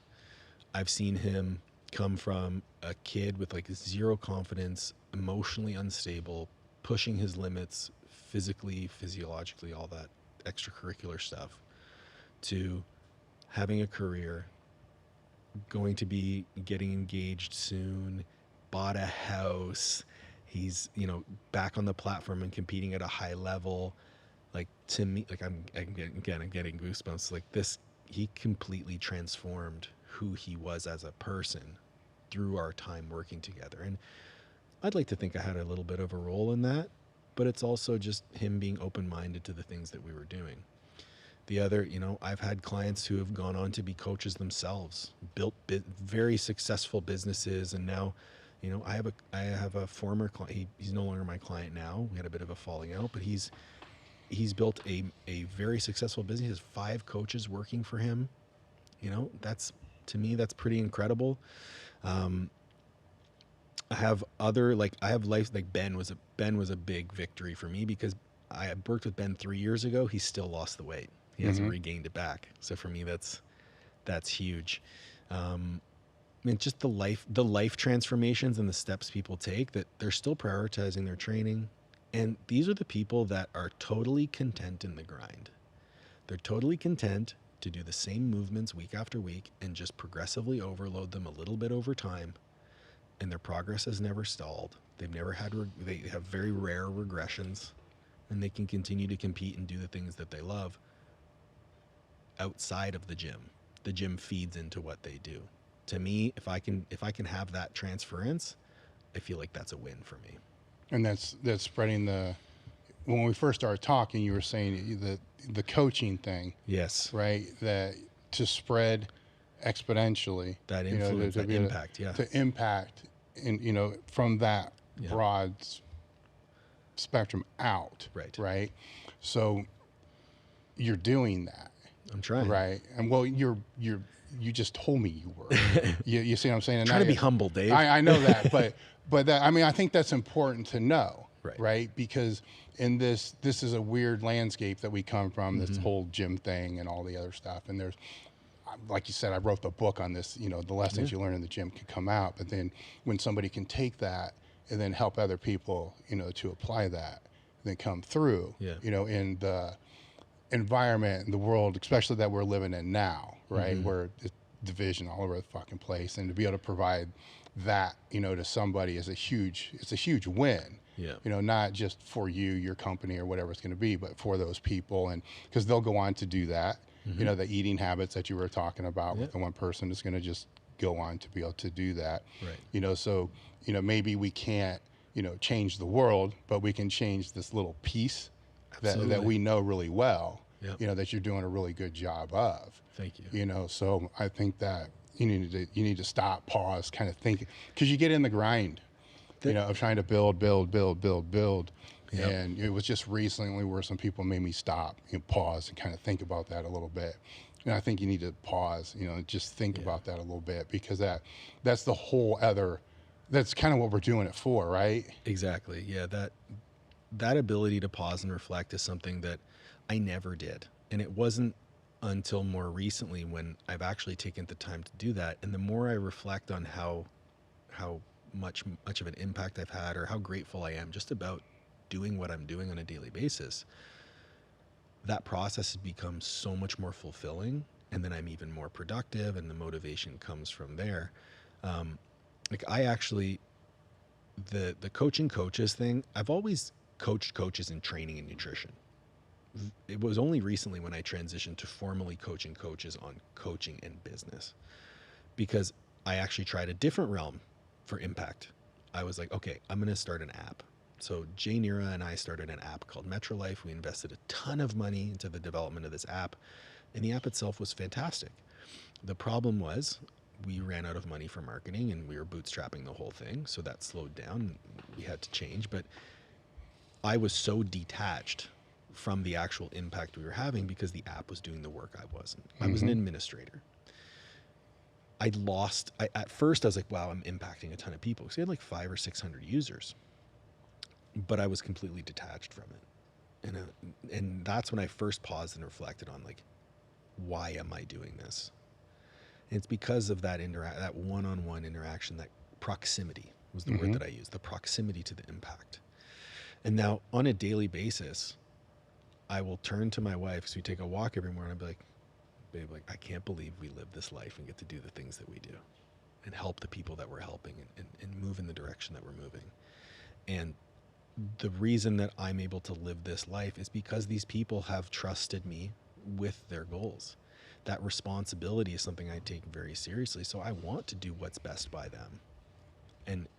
And I think more coaches taking the time to actually reflect on how big of a responsibility coaching can be, and how much of an impact you can make on that person and their circle, you will be incredibly humbled and motivated by that. Most definitely. And the situation with the app, right, is that's kind of online education, right? Where there's a lot of people who may be listening to this that do online education, and usually if you're doing online education, there's always going to be more criticism than there's going to be praise, right? Because you don't have that one-to-one in-person type thing. But that doesn't mean by any stretch of the imagination that the people that are on the receiving end of that are not having that benefit. But when it becomes detached per se, then it can become frustrating, depressing, because you don't see it, you don't feel it. It's a different space, that's why I love what we have with Coach's Corner, because we're directly involved. Like, we do these presentations live, we interact live, we have calls live.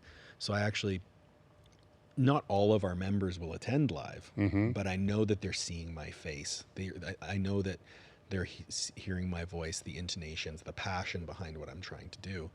And that keeps me grounded in, or anchored is the word that you used, in my, my goal of providing direct value. That for me is huge. Outside of the Coach's Corner, how can people get a hold of you? How can they follow you? Yeah, you can find me on Instagram at Paul Oneid, PAULONEID, at Coach's Corner U, at Master Athletic Performance. Our website is www.masterathletic.com. I work with myself, my wife Olivia is a coach for us, and we have another coach, Nat Galloway. We do everything from training, nutrition. I also have my mentorship program that I am close to filling up. So there's two more spots available for that. Just trying to continue to add value. Okay, we'll have all the links in the description for all those things. I want to thank you for coming out. We're pleasure. Also going to have content from you that they filmed yesterday. Yesterday, we're going to do a couple more today. And they're going to do a couple more today, so I appreciate you coming out and doing that as well. I want to thank everybody that's listening to the podcast and watching the podcast. I understand you guys have thousands and thousands of options of podcasts and things that you can listen to, and it doesn't go unnoticed that you guys are, selecting us, the Table Talk, Elite FTS for your education needs. I appreciate it. Share the podcast, like the podcast, comment, leave reviews, all those other fun things. They do help, and I appreciate it. And we are out.